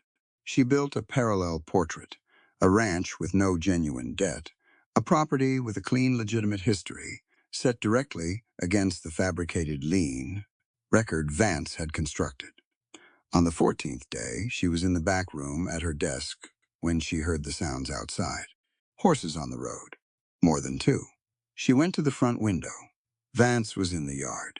He had the Bear Creek sheriff with him, a broad-shouldered man named Harker, who Gwen had seen once at the general store and formed no particular opinion of. Behind them were 4 other men, townspeople she half recognized, the kind of loose assembly that gathers around official action because official action is more interesting than whatever else they had planned for the morning. Vance dismounted. He was carrying a document folder, which he held with the self-satisfaction of a man who has been looking forward to this particular morning. She heard Thad's boots on the porch steps before Vance had finished tying his horse. She went to the front door and stood in it. Vance looked up and saw her. Something moved across his face, a flash of private triumph that he managed quickly, but not quickly enough. "Miss Mercer," he said. "What a pleasant coincidence, Sheriff Harker." She kept her voice conversational. "This is a long ride in cold weather. What brings you out?" Vance opened the document folder.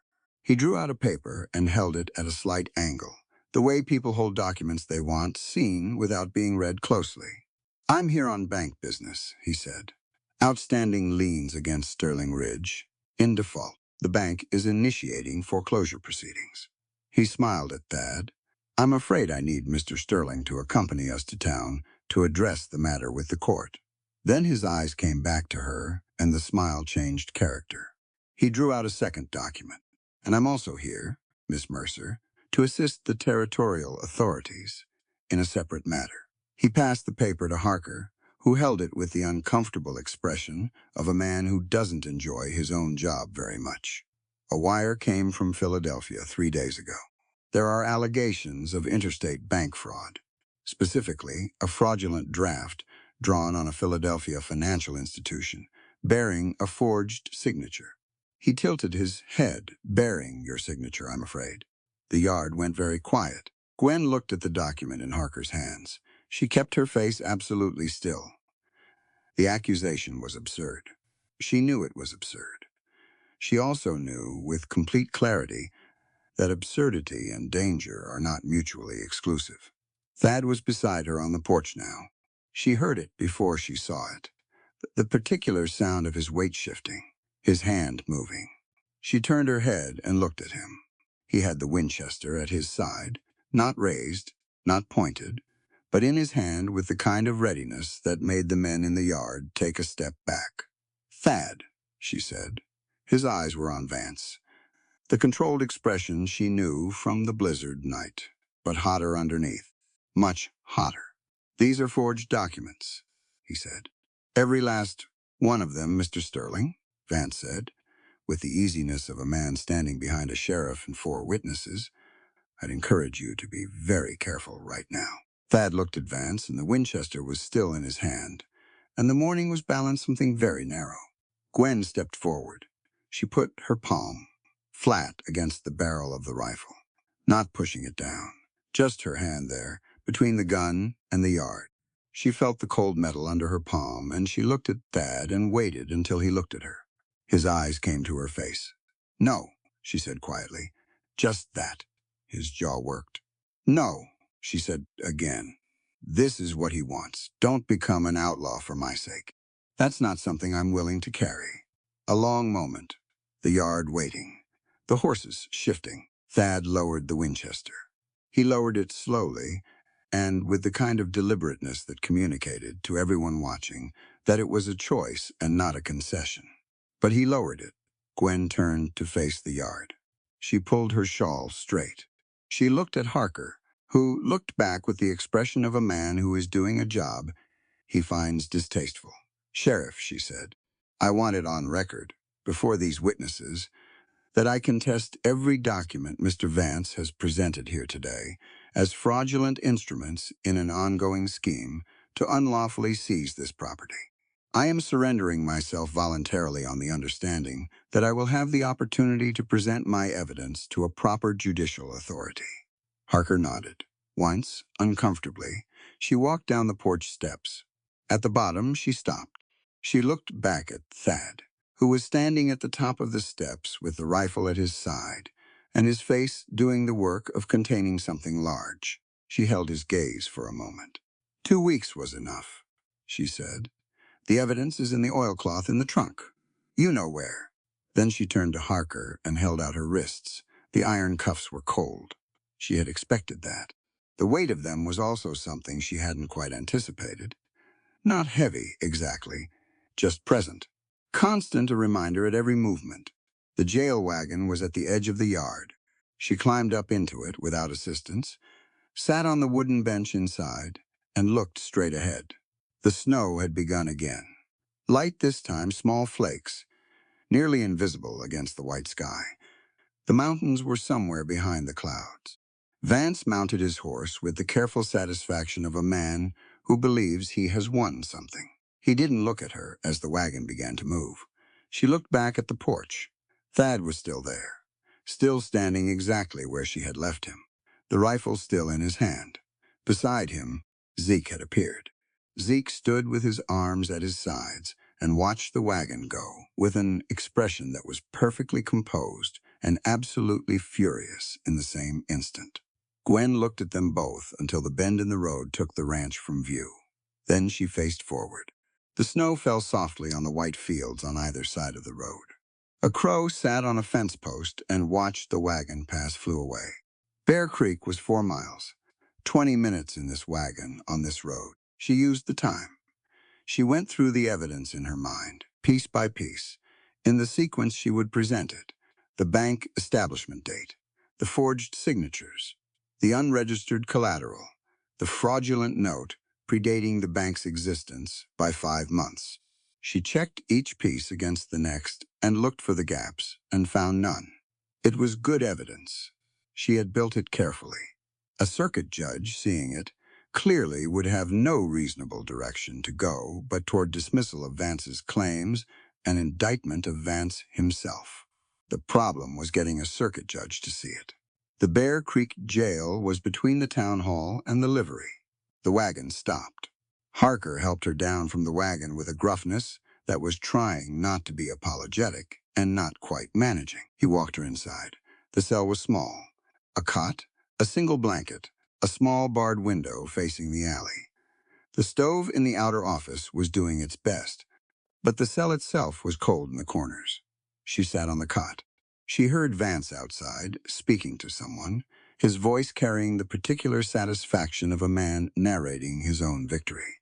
She heard Harker's replies, shorter and less enthusiastic. She heard the outer door close. She sat in the cold cell in Bear Creek, Wyoming territory, in November of 1881, with iron cuffs recently removed from her wrists and the snowflakes still melting in her hair. She thought about her father, about his voice reading to her when she was small, about the way he had always said that the only thing more powerful than a lie told confidently was a truth documented carefully. She looked at her hands. Outside the barred window, the snow was picking up. The sky was going white. The mountains were gone entirely, swallowed by weather. She was not going to wither in here. She had evidence, a clear argument, and the complete conviction of someone who has done nothing wrong. Those 3 things had broken harder situations than a drafty cell in a small western town. She straightened her spine. She waited for what came next. The first night in the cell, Gwen didn't sleep. Not from fear, exactly. From thinking. There was a difference, and she had learned it young, sitting up in her father's study after he'd gone to bed, turning problems over in the lamplight until they gave up their shape. Fear kept you in the same place, circling. Thinking moved you somewhere, even if the somewhere was just a clearer view of the problem. She sat on the cot with the thin blanket around her shoulders and thought. The case against her was a forged draft, supposedly drawn on a Philadelphia bank and bearing her signature. She had never drawn such a draft. She had never in her life committed bank fraud. The accusation was constructed, which meant it had seams, places where the construction showed, where the invented story didn't match the actual record. Finding those seams required documentation. The documentation she had built over the past 2 weeks was at Sterling Ridge, in the oilcloth in the trunk. She had told Thad where it was. He would find it. She was certain of that much. What she needed now was the other half. The half that proved not only that Vance's liens were fraudulent, which the Sterling Ridge evidence would establish, but that the specific charge against her, the Philadelphia draft, was also fabricated. That required reconstructing the financial trail from this end. From inside a jail cell in Bear Creek with no access to records and no materials to work with. She thought about that problem until the stove in the outer office went cold and the cell got genuinely dark. Then she lay down on the cot, pulled the thin blanket up, and made a list in her head of everything she knew. and everything she needed, and the distance between the two. She was still working through that list when she fell asleep. Morning came gray through the small barred window. One of the guards, a young man with a patchy beard who clearly found the whole situation uncomfortable, brought her a tin cup of coffee and a plate of beans that had been kept warm too long. She thanked him. She ate everything on the plate because she was not going to let Vance's scheme affect her appetite. That felt important. The older guard, a heavy-set man named Cord, who smelled of pipe tobacco and said very little, changed the shift at 8. He looked at her once when he came on. The assessing look of a man trying to decide what category she fit in, and apparently didn't find a satisfying answer, because he went back to his desk and opened a newspaper and left her alone. She used the morning to think. By afternoon, she was beginning to feel the walls of the thinking. There was only so much you could accomplish with a mind and no materials. She needed paper. She needed ink. She needed the space to write things down and see them in front of her, because some problems don't resolve in the abstract. They resolve on the page, where you can trace the line from one fact to the next and see exactly where it breaks. She was considering how to ask the uncomfortable young guard for paper when she heard the outer door open. A voice she recognized immediately. Maeve McIntyre arrived the way she did everything, with complete authority and absolutely no apology for taking up space. She was a woman of perhaps 55, wide-shouldered and sharp-eyed, with white hair she wore in a practical braid and hands that had done 30 years of frontier work and showed it. She ran the best boarding house in Bear Creek, which meant she ran the place where anyone new to the territory spent their first weeks, which meant she knew everything about everyone in and around Bear Creek, and had strong opinions about most of it. Gwen had met her only twice, both times briefly, once when Thad had stopped at the boarding house to pick up a mail parcel and introduced them in passing, and once when Gwen had accompanied Clara to town for supplies, and they had crossed paths on Main Street. Both times Maeve had looked at her with the particular attention of a woman who forms assessments quickly and accurately. She was speaking to Cord in the outer office. Gwen couldn't make out all of it, but she caught the tone clearly enough. Brisk, pleasant, leaving no room for argument. The voice of a woman who has navigated difficult men in small rooms for decades and found efficiency to be the best tool for it. A pause. Then Cord's chair scraped. The cell block door opened. Maeve came in carrying a basket covered with a cloth, and behind her the young guard carried a small wooden chair, which he set outside the cell bars without being asked, and then retreated quickly, grateful to have been useful, and gone. Maeve sat down in the chair. She set the basket on the floor, reached under the cloth, and produced a tin container which she passed through the bars. Broth, she said, beef. Still hot, if you don't dawdle. Gwen took it. She wrapped both hands around it and felt the warmth travel up her arms. Thank you, she said. Don't thank me. It's from my kitchen, and I made too much. Maeve settled herself in the chair with the ease of a woman who makes herself at home everywhere she goes. She looked at Gwen through the bars with clear, steady eyes. How are you holding up? Well enough. That's a diplomatic answer. It's an accurate one. Gwen sipped the broth. It was very good, rich and deeply seasoned, the kind that meant someone had started the bones early in the morning. I'm not frightened. I'm frustrated. There's a difference. There is, Maeve agreed. Frightened women sit in corners. Frustrated ones find solutions. She reached into the basket again. I brought you these. She passed through the bars a small bundle, carefully wrapped in brown paper and tied with kitchen string. Gwen opened it. Paper, a good quantity of it, folded flat. 2 ink sticks, a pen, the decent kind with a reliable nib, and at the bottom of the bundle, a second piece of brown paper, wrapped around what turned out to be 3 shortbread biscuits, still warm. Gwen looked at the paper and pen in her hands. Cord said, no materials.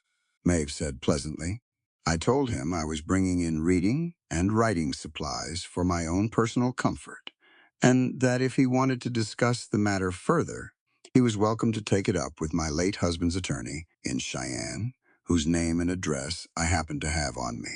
She smoothed her skirt. He decided against discussion. Gwen looked at her. Maeve looked back, straight-faced. The attorney retired in 1877. I haven't mentioned that to Cord. Gwen laughed.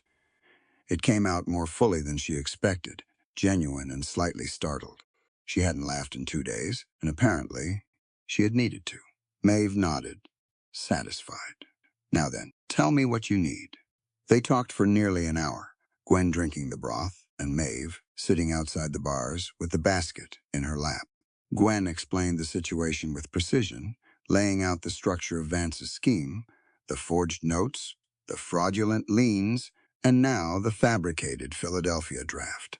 Maeve listened without interrupting, which was a quality Gwen had not expected from her and appreciated considerably.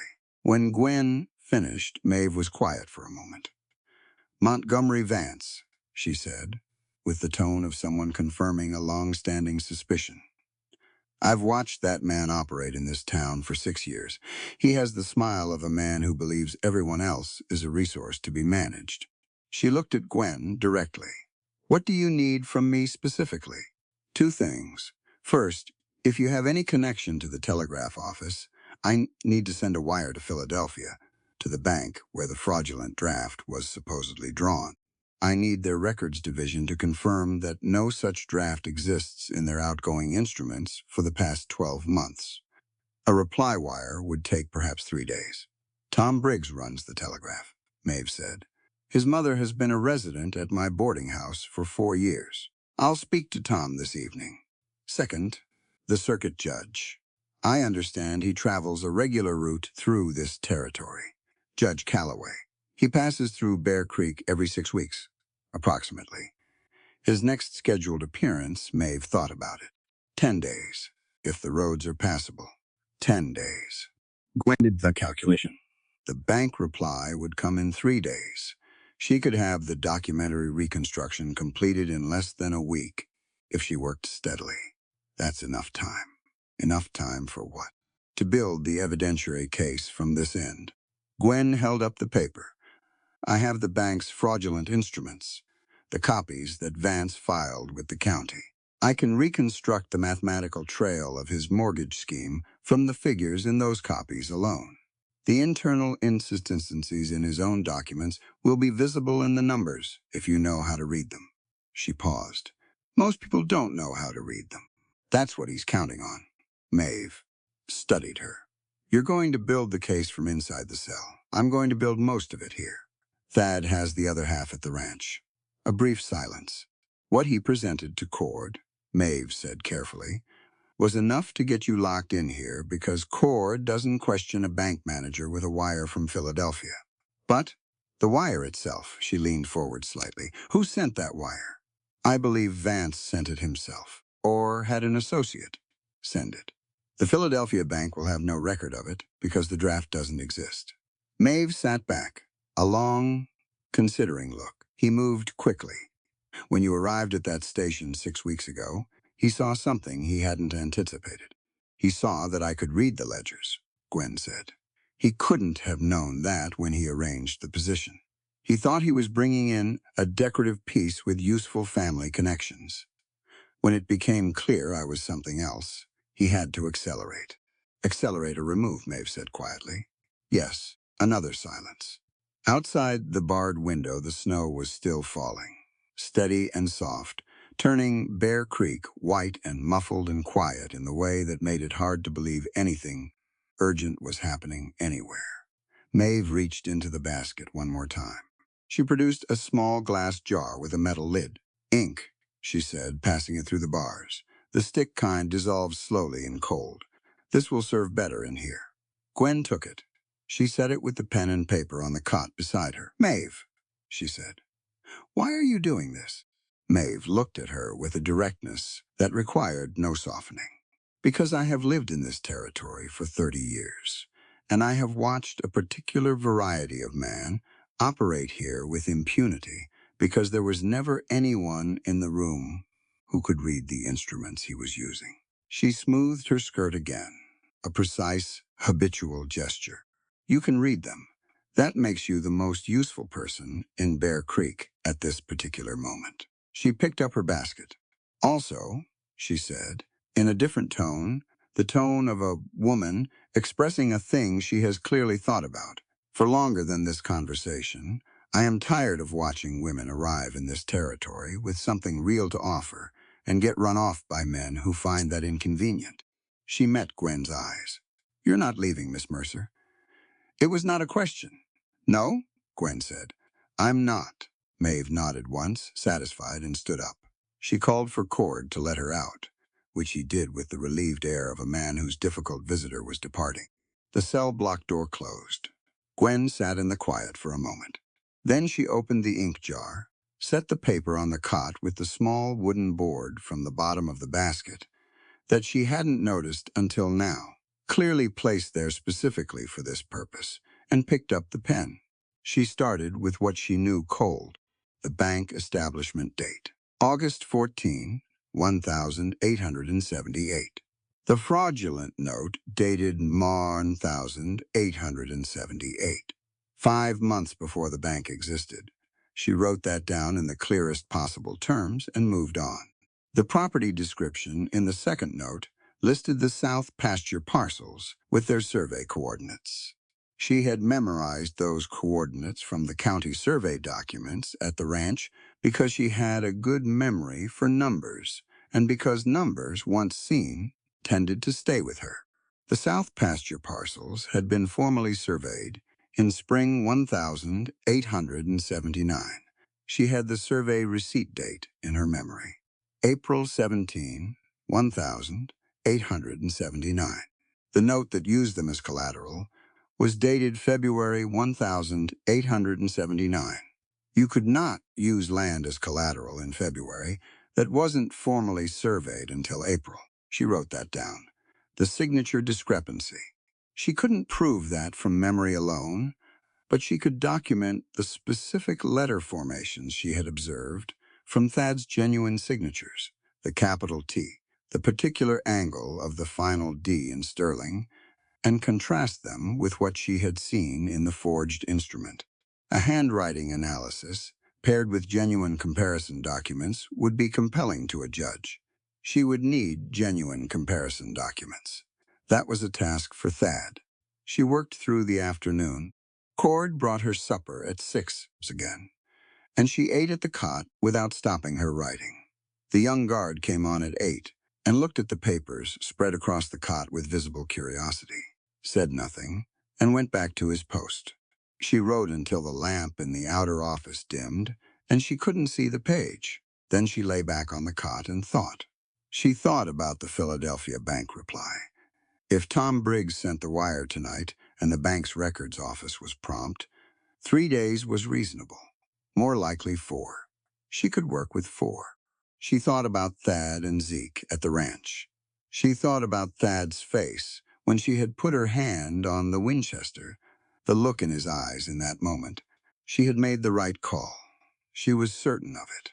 A man who draws against a sheriff and a crowd of witnesses goes from wronged party to criminal in a single instant. And Vance had been standing there waiting for exactly that. She had seen it in the angle of his posture, the way he'd been not quite watching Thad's hands. Vance had wanted the confrontation. He'd wanted Thad to break. Neither of them had given him that. She lay in the dark cell and listened to the snow. She thought about what Maeve had said. A woman's pride isn't measured by the span of her waist child, but by how straight her spine stays when the storm hits. Outside the small barred window, Bear Creek was silent under its white cover. Inside the cell, the cold lived in the corners and crept across the floor, but didn't quite reach the cot. She pulled the thin blanket up. She was not going to wither in here. She had decided that in the first hour, and she was still decided. The only question had ever been what to do with the time, and she had answered that question now, too. She would build the case, line by line, on these pages, with this pen and this ink that Maeve had smuggled in under Cord's nose. and she would have it ready before Judge Calloway arrived, and she would present it clearly and precisely, and with the complete confidence of someone who has done the work. Vance had built his scheme on the assumption that the instruments were too complex for anyone to unravel. He had picked the right scheme for a different opponent. She closed her eyes. She went back to work in the morning. By the third day, she had 12 pages of careful, cross-referenced reconstruction. Fraudulent instrument listed. Every internal inconsistency documented with specific reference numbers. Every mathematical error in Vance's forged accounting laid out in the clearest language she could find. The bank reply came on the afternoon of the fourth day. Maeve brought it in person, arriving with another basket and another jar of broth, and the quiet satisfaction of a woman whose plan has worked on schedule. She passed the folded wire through the bars. Philadelphia Savings and Mercantile Bank. Records Division, in reply to your inquiry. No instrument of the description provided exists in our outgoing draft records for the period cited. No account in the name of Genevieve Mercer has ever been held at this institution. The signature on the instrument in question does not match any authorized signatory in our records. Gwen read it twice. She looked up at Maeve. Tom Briggs made sure it came directly to me, Maeve said. Not through the post office where Vance has friends. Gwen added the wire to her evidence pile. 13 pages now, plus one telegraph communication. She looked at the organized stack. Then she looked at Maeve, who was sitting in the same chair as before, broth jar in hand, watching her with the patience of a woman who has been through enough winters to know that some things simply take the time they take. Tell me something, Gwen said. I'll tell you what I can. How long has Vance been acquiring land through this method? Not Sterling Ridge specifically. Broadly, Maeve's expression shifted. Not surprise, exactly. Recognition. You think Sterling Ridge isn't the first. I think a man who constructed this scheme, this carefully, has constructed it before. The forged instruments, the intercepted wires, the fraudulent Philadelphia connection. These aren't improvised. This is practiced. A long pause. The Hendersons, Maeve said slowly. 2 years ago. A ranch about 6 miles north. They lost their property after a bank dispute that none of the neighbors could quite understand at the time, because the Hendersons were always current on their legitimate debts, she thought, and the Calloway grazing parcel before that. Calloway, Gwen said. Any relation to the circuit judge? Maeve stopped. They looked at each other. Brother-in-law, Maeve said carefully. Distant one. I believe they have never met. But a judge who sees documents showing that a land agent defrauded his family member's estate, Gwen said, will read those documents with particular attention. A very long pause. You are, Maeve said. Finally, a remarkably thorough woman. I'm a bookkeeper, Gwen said. It's the same skill. Maeve stood up slowly. She straightened her coat. She looked at Gwen through the bars with an expression that was partly assessment and partly something warmer and harder to classify. 10 years ago, I came to this territory with my husband, no money, and 2 carpet bags. She picked up her basket. He died in our 3rd winter. I was 38 years old in a territory that had very little use for a widow without resources. She paused.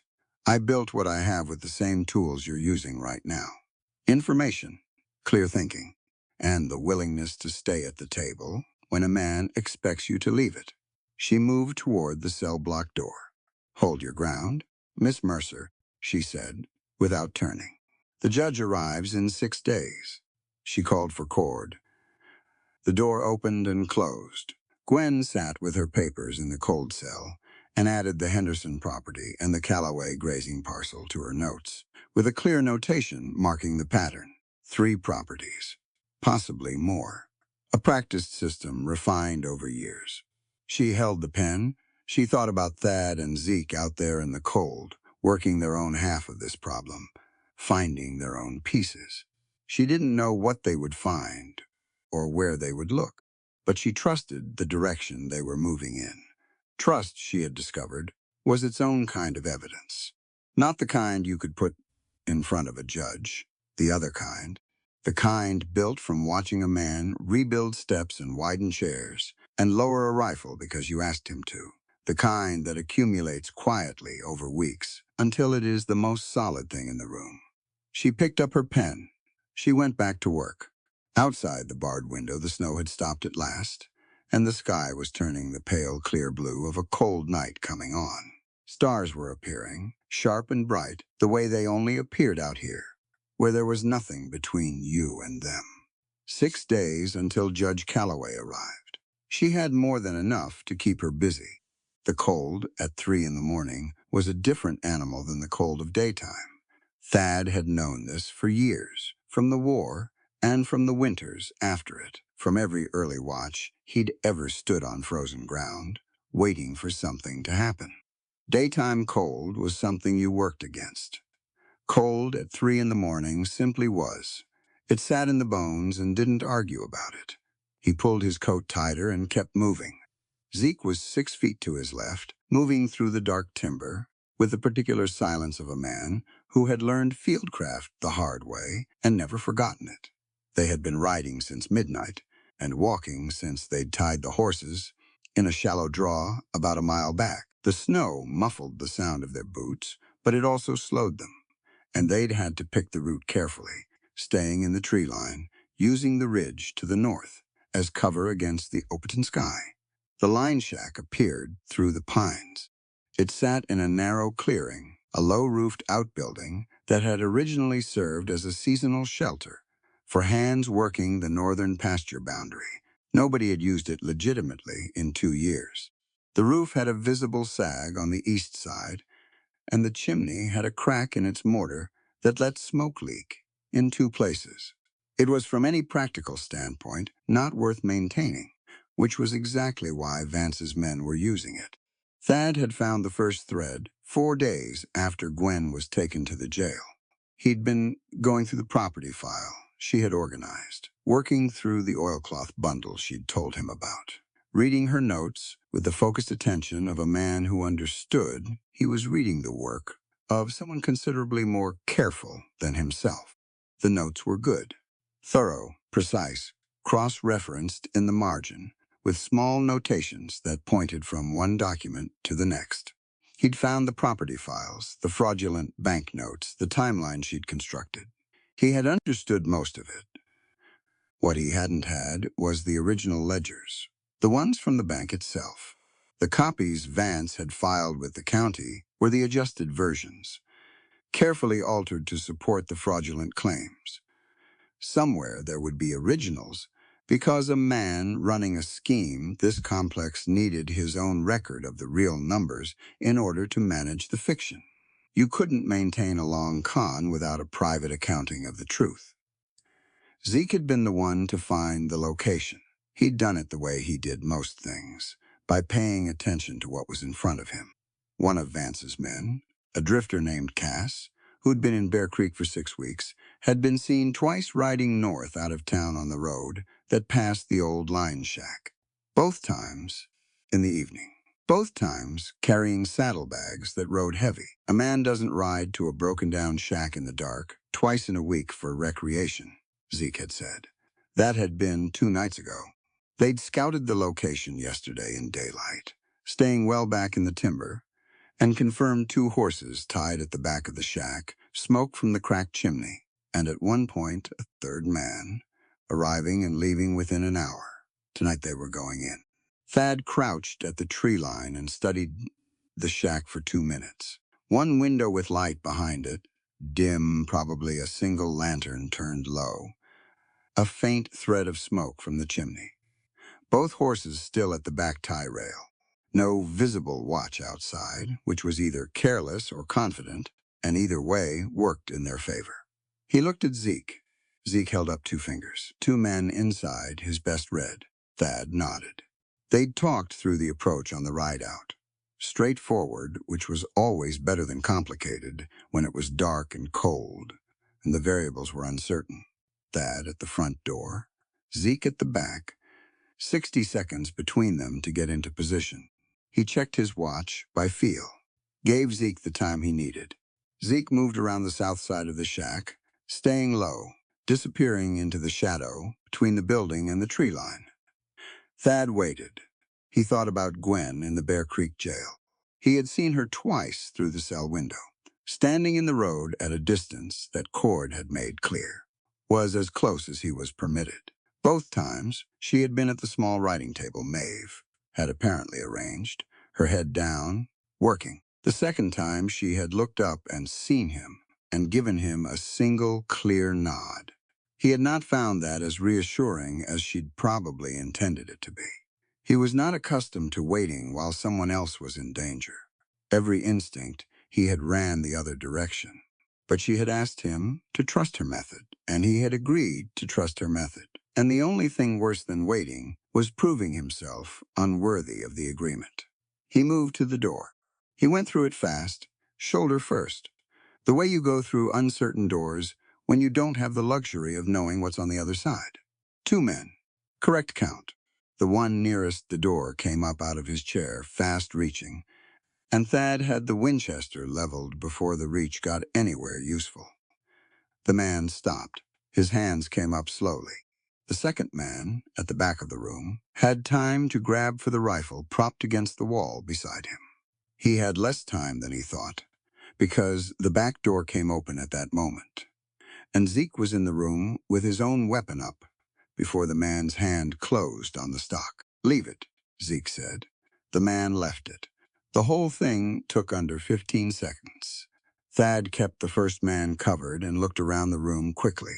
It was sparse, the shack's original contents plus recent additions, 2 bedrolls, a crate of supplies, a lantern on the table, turned low, which he reached over and turned up. Saddlebags stacked against the far wall, 4 of them, the kind that rode heavy. He recognized Cass, the drifter Zeke had spotted on the North Road. The second man he didn't know, younger, with the look of someone who had ended up in this particular situation through a series of poor decisions, and was only now fully appreciating the final destination they'd brought him to. "Where's the lockbox?" Thad said. "Not a question." Cass said nothing. Thad looked at him steadily. He had a great deal of patience for most things. He had very little of it tonight. "I'm going to find it regardless," he said. "The only variable right now is how the next 10 minutes go for you. That's worth thinking about." Cass looked at Zeke, who was watching him with the patient, absolute attention of a man who has been underestimated his entire life and long since stopped wasting energy on the people who do it. Cass looked back at Thad. "Under the floor," he said. "Loose board near the stove." Thad gestured with the Winchester. "Show me." Cass showed him. The board came up easily. Recent work, the nails barely seated. Underneath was a metal box, a proper strong box with a key lock, maybe 18 inches long. Heavy. Thad lifted it one-handed and set it on the table. He looked at Cass. Cass produced the key from his coat pocket with the expression of a man cutting his losses. The box opened. Documents. Ledger pages. A bundle of correspondence tied with brown string. Bank instruments that looked different from the county copies, denser with figures, more complete. He picked up the first ledger page and scanned it. These were the originals. He could see it immediately, even without Gwen's trained eye, because these pages had a coherence the county copies lacked. The figures here told an actual story. Real transactions, real dates, real amounts, alongside which the county copies could be laid, and the alterations would be visible as clearly as ink on snow. He set the ledger page down and picked up the correspondence bundle. He untied the string. The letters on top were between Vance and a contact in Laramie, details of the scheme that Gwen had already mapped from the other direction, confirmation of what he already knew. He set those aside and kept going. Halfway through the bundle, his hands stopped. He looked at the document in front of him. It was a letter. The paper was good quality, not frontier paper. Philadelphia paper, the heavy cream stock of a city that still believed in proper stationery. The handwriting was careful and precise, the script of an educated woman writing something that mattered to her. The date at the top was April 14, 1881. He had seen this handwriting before, in ledgers, in the margin notes of property files. On the pages of evidence documentation she had built over 2 careful weeks. He read the opening line. "Dear Mr. Sterling, I write to you, having read your advertisement in the Philadelphia Register." With some considerable thought, he sat down on the edge of the table and read the entire letter. It took him some time because he read it carefully. Every line, the way you read something when you understand that it is telling you something, you need to understand completely before you respond to it. She had written about herself plainly. No performance, no careful editing for a favorable impression. She had described her situation honestly, her father's death, the debts, the necessity of a new direction. She had described what she could offer, her education, her competency with accounts, her willingness to work. She had written one paragraph near the middle that he read twice. "I am not a woman who will embellish her circumstances or her qualities for the purpose of appearing more suitable than I am. I am told this directness is considered unfashionable. I have decided, at 26, that I am no longer interested in being fashionable. I would rather be honest and useful than ornamental and tedious." He sat with that for a moment. He thought back 6 months. He had placed the advertisement in 3 territorial papers and 2 eastern ones in a practical attempt to find a qualified bookkeeper who might accept frontier wages. He had received 11 responses of varying sincerity and varying relevance. He had not, as it happened, responded to this letter because he had never received it. He went back through the bundle, found it 2 letters further in. His own response, still sealed, never sent. His handwriting, his words, the thing he had written to Genevieve Mercer in Philadelphia, late acknowledging her letter, and offering her the position on the terms she had described. Never sent, because it had never left Bear Creek. Intercepted. Vance's name was not on this piece specifically, but the outline was clear enough. Vance had been watching the incoming Eastern mail for months, looking for candidates his own scheme could exploit. He had found Gwen's letter. He had seen the Philadelphia connection, the educated woman with bookkeeping skills and family ties to the city, useful cover for his fraudulent instrument scheme. He had stolen Thad's identity, written his own response using the ranch's address and Thad's name, and arranged passage for a woman he planned to use as both a financial tool and a fall person when the scheme eventually required one. Thad sat with that for a long time. He thought about the morning on the platform. Gwen stepping off the train into a situation she hadn't known she was walking into, carrying 2 bags, and the honest directness she'd described in her letter. Vance recoiling from her, with his portrait and his polished boots and his small, vicious calculus of worth. She had come to Bear Creek, thinking she was answering his letter. She had been answering his letter. Vance had just inserted himself in between. "Something wrong?" Zeke said from across the room. Thad looked up. Zeke was watching him with the quiet attention he brought to everything. The 2 drifters were seated on the floor, hands secured with a rope from their own bedrolls. The situation was stable. Thad held up the letter. "She answered my advertisement," he said. 6 months ago. Her letter came in on the April post. Zeke looked at him steadily. "Vance intercepted it," Thad said. "He wrote back to her using my name. Brought her out here under his own arrangement." He paused. She never knew who she was actually writing to. A silence in the cold shack. "He picked her because of the Philadelphia connection," Thad said. "He needed someone from back east who could plausibly be connected to a fraudulent bank instrument. When she turned out to be someone who could read his instruments instead, he changed the plan." Zeke was quiet for a moment. "She came here thinking she was taking a position with the man who had answered her letter." "Yes, she was." Thad looked at him. "She ended up at Sterling Ridge. Either way," Zeke said. "The letter got where it was going." Eventually, Thad looked back at the letter in his hands. He read the paragraph about directness and honesty again. He thought about her sitting on the floor of his room, reading him River Systems by firelight. He thought about her palm flat against the barrel of the Winchester, with the snow coming down around them, and the absolute steadiness in her voice. He set the letter down on the table carefully and began organizing the contents of the lockbox. Zeke came over and looked at the original ledger pages. He was quiet for a moment, reading. Then he let out a slow breath. "These'll do it," he said. "Everything she documented from our end matched against these originals. Any judge with a functioning mind can see what he did. We need to get these to her. Cord's not going to let us into the jail." "No," Thad agreed. "But Judge Calloway arrives in 3 days. We can present them at the hearing directly. If we come through that door before the gavel falls, they go into evidence on the spot." Zeke considered. "Calloway has a reputation for not enjoying surprises. He'll enjoy these ones."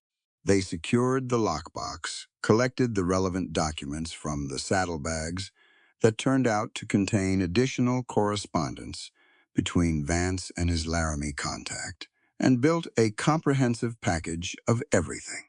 Thad kept Gwen's original letter separate inside his coat, next to his chest. He looked at Cass and the younger man on the floor. "You're going to stay here," he said. "When the hearing concludes in 3 days, the sheriff will come collect you. I'd recommend spending the time thinking carefully about what a cooperative witness does for a man's prospects compared to an uncooperative one." Cass stared at the floor. The younger one said, "Vance told us this was legitimate bank recovery work." "It wasn't," Thad said. "I can see that now." "Good. Remember that when Calloway asks you." They went back out into the cold. The horses were where they'd left them, patient and entirely indifferent to the human drama of the evening. Thad tied the lockbox to his saddle and mounted, and they started back through the timber toward the south road. The sky was going gray at its eastern edge. Not sunrise yet, but the beginning of the conversation that led to it. The pines stood dark against the lightening sky. The snow on the ground gave back a faint blue glow. They rode without talking for the first mile. Zeke spoke eventually. "She knew," he said. "When she sent that letter, she knew what she was walking into. The frontier, the distance, the uncertainty. She wrote honestly anyway. She did. That's not a small thing." "No," Thad said. "It isn't," they wrote. "You wrote back," Zeke said. "Not as a question. I wrote back." Another stretch of quiet. The horses moved steadily through the early gray morning. 6 months, Zeke said. 6 months. "So your heart was somewhat made up," Zeke said, with the careful neutrality of a man who has been Thad's friend for 15 years and knows exactly where the line is between observation and commentary before she ever stepped off that train. Thad looked at the road. He thought about the letter he had written and sealed, and never been given the opportunity to send, sitting in Vance's lockbox for 6 months, while the woman who had prompted it crossed a continent and walked off a train into a situation she hadn't chosen. He thought about her reading to him by firelight, her hand on the Winchester, the way she had looked back at him from the jail wagon with her wrists in iron cuffs and told him, calmly, where the evidence was. "Somewhat," he said. Zeke nodded once and left it there. They came down out of the timber onto the south road as the first real light broke over the eastern mountains, turning the snow pink and then gold, the kind of morning the territory produced occasionally, as if to justify everything it demanded of the people living in it. 3 days until the hearing. Thad put his hand briefly to his chest, feeling the shape of the letter there, and urged his horse forward. Judge Calloway arrived on a Thursday. Gwen heard the news from the young guard, who delivered it with her morning coffee and the slightly flustered air of someone who understood that the tempo of the past week was about to change. The judge had ridden in the previous evening, later than expected due to road conditions, and had taken a room at Maeve's boarding house. The hearing was set for 10 o'clock. It was currently 7. She had 3 hours. She used them. She went through her papers one final time, not because she doubted them, but because the sequence mattered as much as the content. A clear argument presented in the wrong order is a confused argument. She had learned that from her father, who had spent 30 years making complicated things plain to people who needed them plain, and who believed that the structure of a presentation was itself a form of honesty. You owed your audience the clearest possible path through the truth. She organized the pages into 4 groups. The first was the establishment of timeline. The bank's founding date, August 14, 1878, against the fraudulent note, dated March of that same year. Simple, clean, irrefutable. You couldn't borrow from a bank that didn't exist yet. The second was the property description problem. The South Pasture Survey coordinates used as collateral in February 1879 against the formal survey date of April 17, 1879. Again, irrefutable. Paper didn't lie about its own dates if you knew where to look. The third was the Philadelphia Bank's telegraph reply. No such draft, no such account, no such signature. 3 negatives that together demolished the charge against her entirely.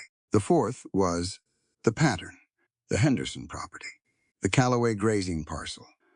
The same instruments, the same method, applied across 3 different properties over 4 years. Not opportunism, a system. She set the 4 groups in order, tapped the pages square, and held the whole stack in her lap. She had 15 pages of documentation, 1 telegraph reply, and 2 years of professional experience reading exactly this kind of financial instrument.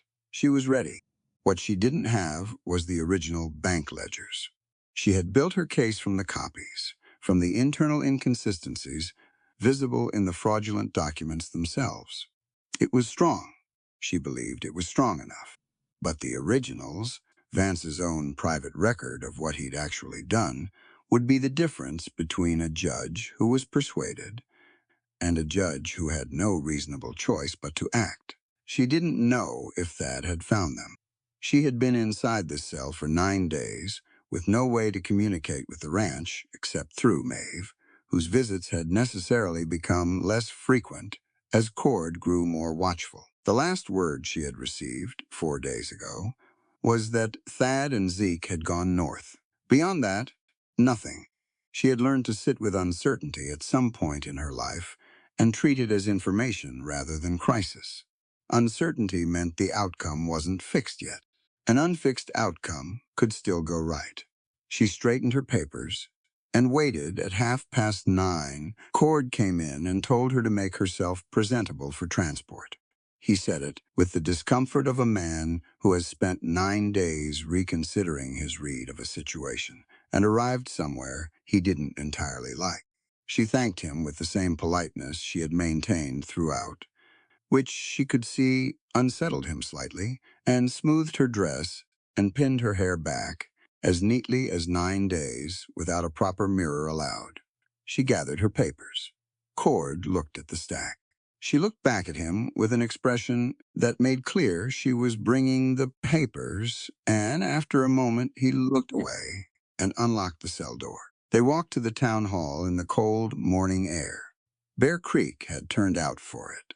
That was the first thing she noticed. The main street had more people on it than she had seen at any point since her arrival, clustered in small groups on the boardwalks, watching the town hall with the alert interest of a community that understands something consequential is happening. She recognized a few faces. McAllister from the general store, standing with his arms crossed. The woman in the gray shawl from the train platform, watching from beside the church. Maeve was on the town hall steps. She was dressed in her best coat, a dark wool with brass buttons, and she stood with her hands clasped in front of her and her posture precisely upright, and her expression giving nothing away. She looked at Gwen as Cord walked her up the steps and gave her one small, firm nod. Gwen nodded back. Inside, the town hall had been arranged for a court hearing with the practical efficiency of a space that served many purposes. Chairs in rows. A long table at the front for the judge, a chair to the side for witnesses. Vance was already there, seated at a small table to the left with a man in a city suit, who was presumably a Laramie attorney, because nobody in Bear Creek dressed like that. Vance was wearing his finest, his best coat, his most polished boots, his expression carefully arranged into the gravity of a wronged man seeking justice. He looked at Gwen when she entered. She looked back at him with no expression at all, which she could see annoyed him. He had expected something: fear, or anger, or the brittle defiance of someone at the end of their resources. She gave him nothing to read, because there was nothing to read. She was simply ready. Cord directed her to a chair at a table to the right.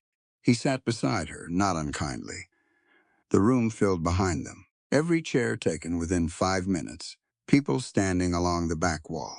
At 10 o'clock, precisely, Judge Calloway came in. He was older than she had expected, mid-60s, with white hair cut short, and a face that had been weathered by long years, on the circuit into something beyond expression, a face that had heard so many arguments, it no longer reacted to arguments, and saved its responses for evidence. He moved with the deliberate economy of a man who has no energy to waste on theater. He sat. He arranged his papers. He looked at the room over the top of his glasses and said, "We'll have quiet," and got it immediately. He reviewed the charges: interstate bank fraud against Genevieve Mercer, foreclosure proceedings against the property, designated Sterling Ridge, Bear Creek Valley. Both matters originating from instruments filed by Bear Creek Valley Bank, Agent Montgomery Vance. He looked at Vance's table. Proceed. Vance's attorney was smooth and practiced, presenting the case with the fluency of a man who had done this many times. The banknotes, the liens, the Philadelphia wire. He laid them out cleanly, passed the documents to Calloway, and summarized in 3 sentences. Open and shut, his tone implied. A clear matter of defaulted instruments and documented fraud. Calloway examined the documents without expression. "Miss Mercer," he said, "you represent yourself?" "I do, Your Honor." He looked at her over his glasses. "You understand you're facing a serious charge." "I understand the charge is false," she said, "and I have documentation to establish that, if the court will allow me to present it." A brief pause. "Proceed," he said. She stood. She had been in difficult rooms before. Her father's professional dinners, where she had been simultaneously invisible and scrutinized. The train platform with Vance's contempt falling on her like cold water. The moment she had stepped up into the jail wagon. Each of those rooms had required something from her. This room required clarity. She started with the timeline. She walked Calloway through the bank establishment date against the fraudulent note date, slowly, with specific document references, pointing to the county registry entry that Finch had confirmed, and the note's own date stamp. She used plain language. She did not use more words than the argument required. Calloway looked at the documents as she referenced them. He said nothing, but she noticed he wrote something in his notebook. She moved to the property description problem. The South Pasture Survey coordinates, the February note, the April survey date.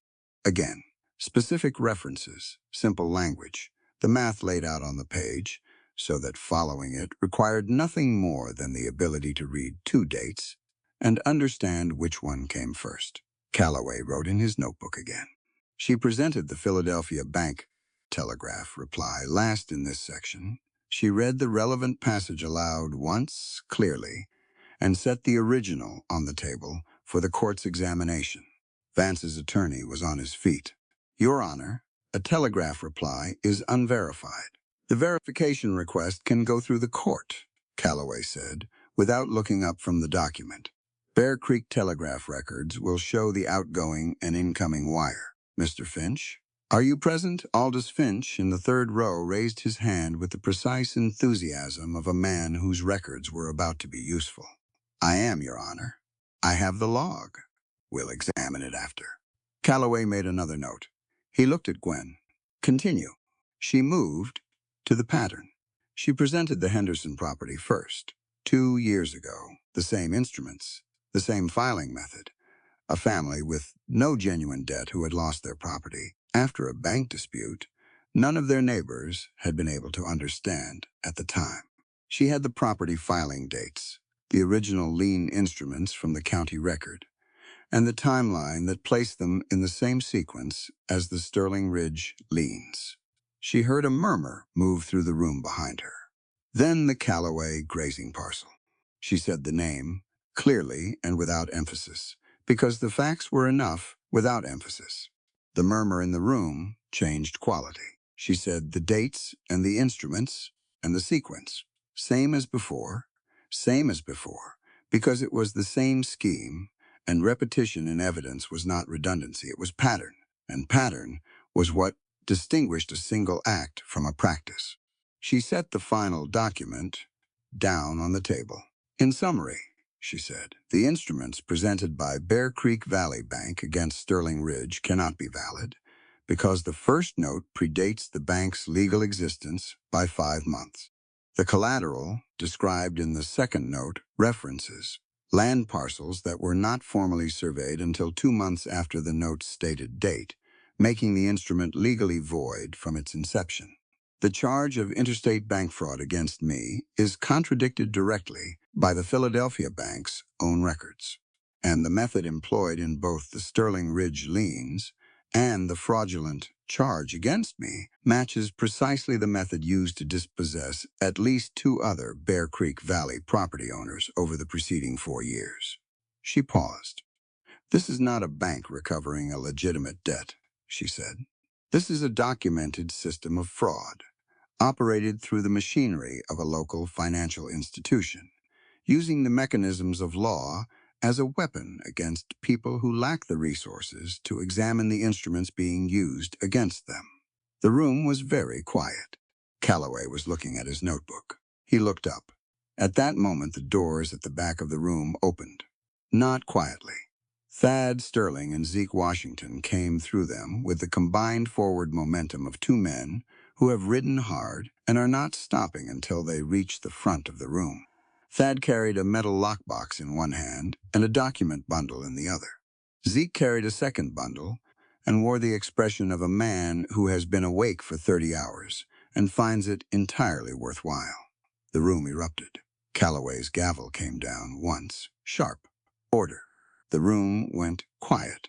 Thad and Zeke walked to the front and set the lockbox and the bundles on the table in front of Calloway. Thad's eyes went to Gwen for one moment. She was standing, and she looked at him, and he looked back, and something passed between them that wasn't language. He turned to the judge. Thaddeus Sterling, Your Honor. This is the original bank ledger and correspondence recovered from a line shack on the north boundary of my property, where Vance's associates were maintaining the genuine records of the scheme. He set his hand on the lockbox. These are the originals that were adjusted before being filed with the county. The alterations are visible by direct comparison. Calloway looked at the box. He looked at Thad. He looked at Vance's table, where the attorney had gone very still, and Vance himself was staring at the lockbox with the expression of a man watching his entire construction collapse. Your Honor, Vance's attorney said, and for the first time the fluency was somewhat strained around the edges.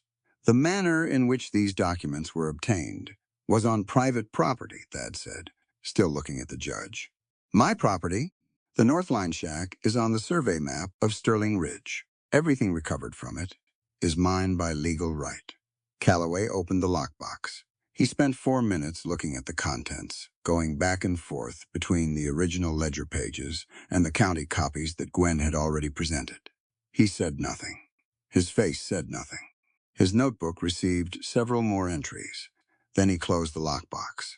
He looked at Vance. Montgomery Vance was a composed man by nature and by practice.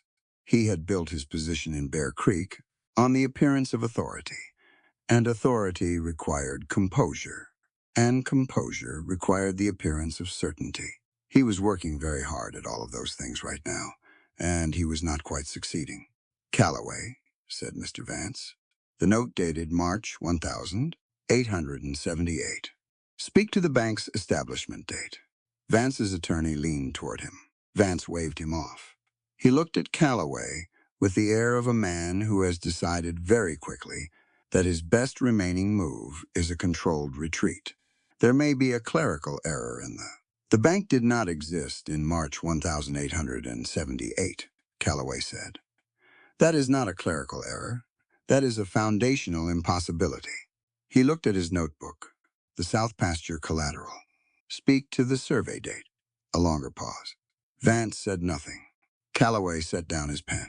He looked at Sheriff Harker, who was standing along the side wall and had been looking increasingly uncomfortable since approximately the point where Gwen had presented the Henderson property documents.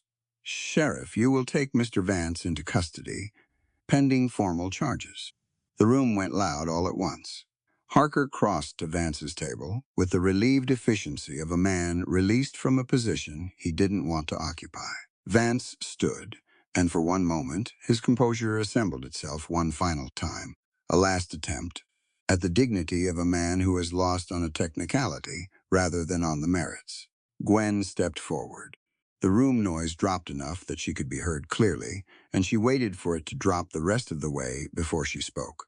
She looked at the room, not at Vance specifically, at the room, at the people who had stood on the platform 6 weeks ago and watched Vance assess her in the open air, at the men who had snorted, at the faces that had looked at her and found the looking not worth sustaining. You judged me worthless, she said, because my appearance did not fit your vanity. Her voice was even. It carried. You looked at me and saw an inconvenience, or a resource, or a problem to be managed. You did not look for what was actually there, because you had already decided that a woman of my appearance had nothing worth looking for. She paused. But justice is not weighed by petty bias. She held the room without raising her voice. It is measured by truth, integrity, and labor. By the willingness to do the careful, difficult, unglamorous work of finding out what is actually true, and then saying so clearly in a room full of people who expected you not to. She looked at the documents on the table. That work has been done. The truth has been documented, and it will stand long after the opinions of the people who doubted it have been forgotten. The room was silent. Calloway was looking at her. He said nothing for a moment. Then he said, "The charges against Miss Mercer are dismissed with prejudice. Sterling Ridge liens are vacated. Clerk will note the dismissal and the recovery of fraudulent instruments for territorial court reference." He picked up his gavel. "This matter is concluded." He brought it down. The room broke apart into noise. Several people started talking at once. Harker was walking Vance toward the door, and Vance went without resistance, which was perhaps the most telling thing about him, in the end. A man who had built everything on the assumption that his victims couldn't read the documents being used against them. Undone the moment one of them could. Maeve appeared at Gwen's elbow. She didn't say anything. She simply stood there, solid and present, which was its own kind of statement. Gwen looked at the table. At the 15 pages she had written by lamplight in a cold cell over 9 days. At the Philadelphia Telegraph reply, sitting on top of the stack, plain and clean, and devastating in its simplicity, she was aware of Thad moving through the room toward her. He stopped in front of her. He looked at the table. Then at her, up close, he showed the evidence of 30 hours without sleep. The lines around his eyes deeper than usual, the stubble well past its normal length. He had ridden hard, and he had gone through a dangerous situation in the dark, and he was standing in this room, and she was standing in this room, and the gavel had come down. "The ledgers," she said. "Line shack on the north boundary," he said. Zeke spotted the pattern. 2 riders, heavy saddlebags, wrong time of night. The originals. The alterations are visible by comparison, completely. He paused. "You had already built most of it without them." "Most," she agreed. The originals closed it. They looked at each other. The room was moving around them. People in conversation. Finch gathering documents at Calloway's direction. Harker's voice somewhere near the door. Zeke was speaking with Calloway directly. The judge asking something, and Zeke answering in the precise, unhurried way. He answered everything. Thad reached inside his coat. He produced a letter. Cream-colored paper, good quality. the kind that had traveled a long way and been handled carefully since. He held it out to her. She recognized the paper before she touched it. She should. She had written on that paper in April, sitting at her father's old desk in the empty house in Philadelphia, choosing her words with the same care she brought to everything that mattered. She took it. She read the first line.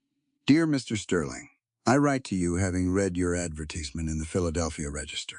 Her own handwriting. Her own words from 6 months ago. From a different version of her life. She looked up at him. He intercepted it, Thad said. My response is in there too. Still sealed. He paused. I never got the chance to send it. She looked back at the letter in her hands. She found the sealed response folded underneath her own pages. His handwriting on the outside. Her name. Her Philadelphia address. She held both pieces of paper and thought about 6 months of a plan that had been disrupted and rerouted and had arrived by a considerably more complicated path than anyone had intended at approximately its original destination. You read my letter, she said in the shack. Yes, and wrote back in April, he said. Yes. She looked at his face. He was tired and steady and looking at her directly. The same look he had given her on the platform 6 weeks ago. No appraisal. Just a man looking at another person and seeing them. Then, she said carefully, the position you offered me at the station was the position I had already offered you in writing, he said, which you had already accepted. We had simply lost 6 months in between. The room carried on around them. Gwen held her original letter and his sealed response and stood in the Bear Creek Town Hall on a cold November morning and thought about the journey of 2 pieces of paper across 6 months and several hundred miles and one man's greed and what they had found on the other end of it. I believe, she said, that there are some details in your letter I should probably read. I believe there are, he agreed. She folded both pieces carefully and held them. Zeke appeared beside Thad, glancing between them with the expression of a man who understands exactly what he is looking at and is satisfied with what he sees. He said nothing, which was one of his best qualities. Maeve on Gwen's other side was also saying nothing, with the particular quality of a woman who has many things she could say and is choosing her moment. Outside the town hall windows, Bear Creek went about its morning in the thin winter sunlight. Snow on the rooftops, smoke from the chimneys, the mountains to the north, permanent and indifferent and beautiful. Gwen had arrived in this town 6 weeks ago on a cold platform with 2 carpet bags and a plan that immediately stopped working. She was leaving it today with 15 pages of documented evidence. 1 dismissed criminal charge, a vacated fraudulent lien, and 2 letters she needed to read carefully. Also, she noted, with considerably better boots than the ones she'd arrived in. She looked at Thad. I'd like to go home, she said. It was the first time she had called it that. She heard it as she said it. So did he. She could see it in his face. Wagon's outside, he said. They walked out together into the cold morning light, and the mountains were there, as they always were, keeping their own counsel, watching everything and saying nothing. The ride back to Sterling Ridge took 40 minutes. Nobody talked much. Thad drove. Zeke rode alongside on his own horse, occasionally dropping back and then returning, keeping the easy proximity of a man who wants to be present without intruding. Gwen sat on the wagon bench with her papers on her lap and her 2 letters tucked inside her coat against her chest and watched Wyoming territory pass around her in the thin winter light. The mountains were doing something beautiful with the afternoon clouds, turning them gold and gray in alternating bands. She watched them and let the motion of the wagon settle her. 9 days in a cell had made the open land feel enormous. She was aware of the sky above her in a way she hadn't been before, its sheer scale, the way it stretched from ridge to ridge without interruption. Philadelphia had a sky too, technically, but it was divided up by buildings and church spires into manageable portions. This sky didn't make that concession. She breathed it in and didn't try to do anything else with the ride except sit in it. At some point, Thad said, without preamble, You should have had a fire in that cell. The outer office was warm enough, she said. It isn't the same. No, she agreed. It isn't. He looked at the road. She looked at the road too. Cord felt bad about it, he said. By the end, I know. He brought me an extra blanket on the 6th day. He didn't say anything about it, just left it on the cot. She paused. I appreciated that. The not saying anything part. She heard something in the quality of his silence that suggested he understood exactly what she meant. The road curved north, and the first outbuildings of Sterling Ridge appeared through the pines. The barn roof, the bunkhouse chimney, putting up a thread of smoke, the main house. She felt the particular relief of a place that had become, in just 6 weeks, genuinely hers. Several of the hands came out of the barn when the wagon pulled up. Garrett, Elijah, the younger hand who had brought the lamp that first week. They stood in the yard with the watchful expectancy of people who have been waiting on news and are trying to read it from a distance. Thad called out before he'd even set the brake. It's done. Charges dropped, liens vacated, Vance in custody. He climbed down. Buy Zeke a drink when you're in town. He earned it. The yard relaxed all at once. Garrett said something to the younger hand that she couldn't hear. Elijah looked at Gwen with the brief, direct gratitude of a man who understood that the outcome of this hearing had implications considerably beyond the Sterling Ridge property line. She nodded at him once. He nodded back. Clara appeared on the porch, wiping her hands on her apron. She looked at Gwen for a long moment, with an expression that cycled through several things and arrived somewhere in the vicinity of profound relief. You look thin, Clara said. I feel fine. You're not thin. I just thought you might be after 9 days of Cord's cooking. Clara turned and went back inside. Supper in an hour. I made the beans properly.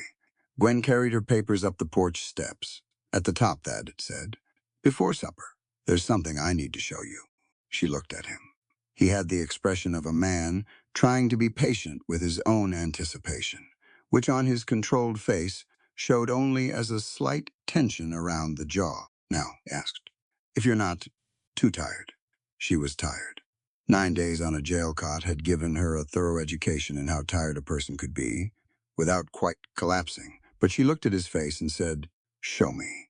He led her through the main hall, past the parlor, past the back corridor where the letter room was. She had expected him to stop somewhere familiar. Instead, he turned at the end of the back corridor, toward a door she had always assumed was a storage room. He opened it. She stepped through. It wasn't a storage room. It had been recently, judging by the faint smell of sawdust and linseed oil that still hung in the air. But whatever it had been, it was something entirely different now. The space was modest in size, perhaps 12 by 14 feet, with a south-facing window that let in the afternoon light at the most useful angle. The walls had been freshly whitewashed. A small iron stove sat in the corner, already lit, its warmth just beginning to establish itself in the room. At the center was the desk. She stopped. It was oak. Solid, genuine, workman's oak. The real mountain variety that was dense enough to take a deliberate hand and dark enough at the grain to be beautiful without being decorative. The surface was wide, wider than any desk she had ever worked at, with enough space for 2 large ledgers open simultaneously and still room at the sides for reference documents. The legs were square and heavy and fitted with small metal feet that would prevent them shifting on the plank floor. On the left side of the surface was a built-in document rack, angled, exactly the right pitch for holding papers upright while you consulted them. On the right, a shallow drawer with a brass pull, sized precisely for pen and ink. She walked to it slowly. She ran her hand along the surface. The wood was sanded smooth and finished with the careful attention of someone who understood that a working surface needed to be both durable and honest. No varnish thick enough to peel. No decorative edging that would catch a sleeve. Just wood, worked properly, doing what wood was meant to do. She looked at the window, south-facing, full afternoon light. In the summer, it would be bright through the whole working day. She turned around. Thad was standing in the doorway, watching her with his arms at his sides and his expression open in the way it went sometimes, when he wasn't managing it. He looked like a man who has made something and is waiting to find out whether it is right.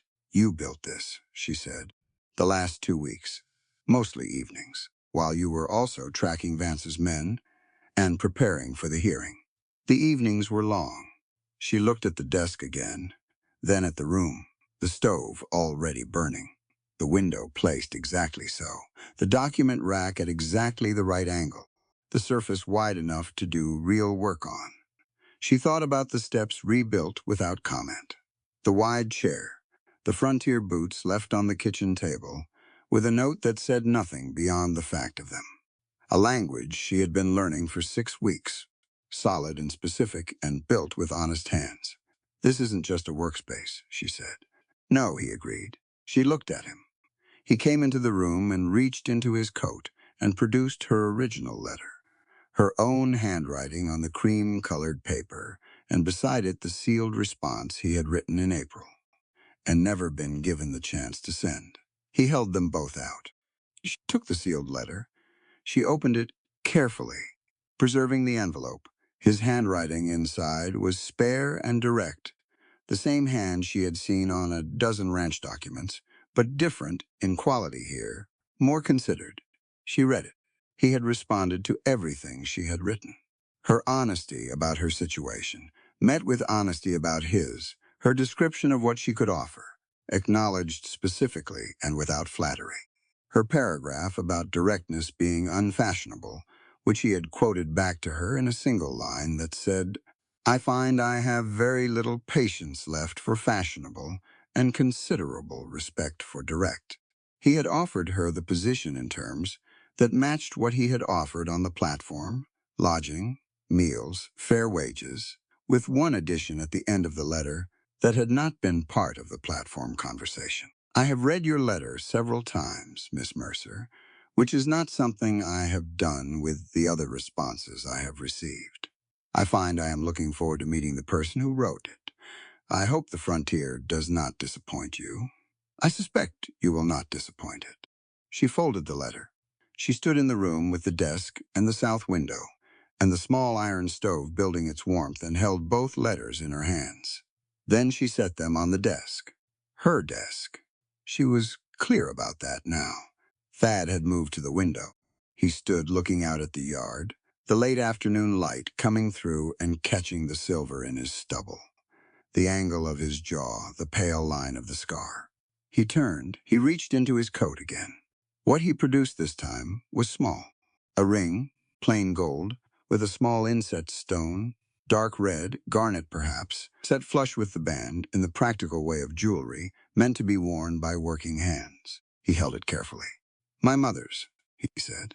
"She wore it for 30 years on a working ranch, and it never hindered her once. She was particular about things being practical."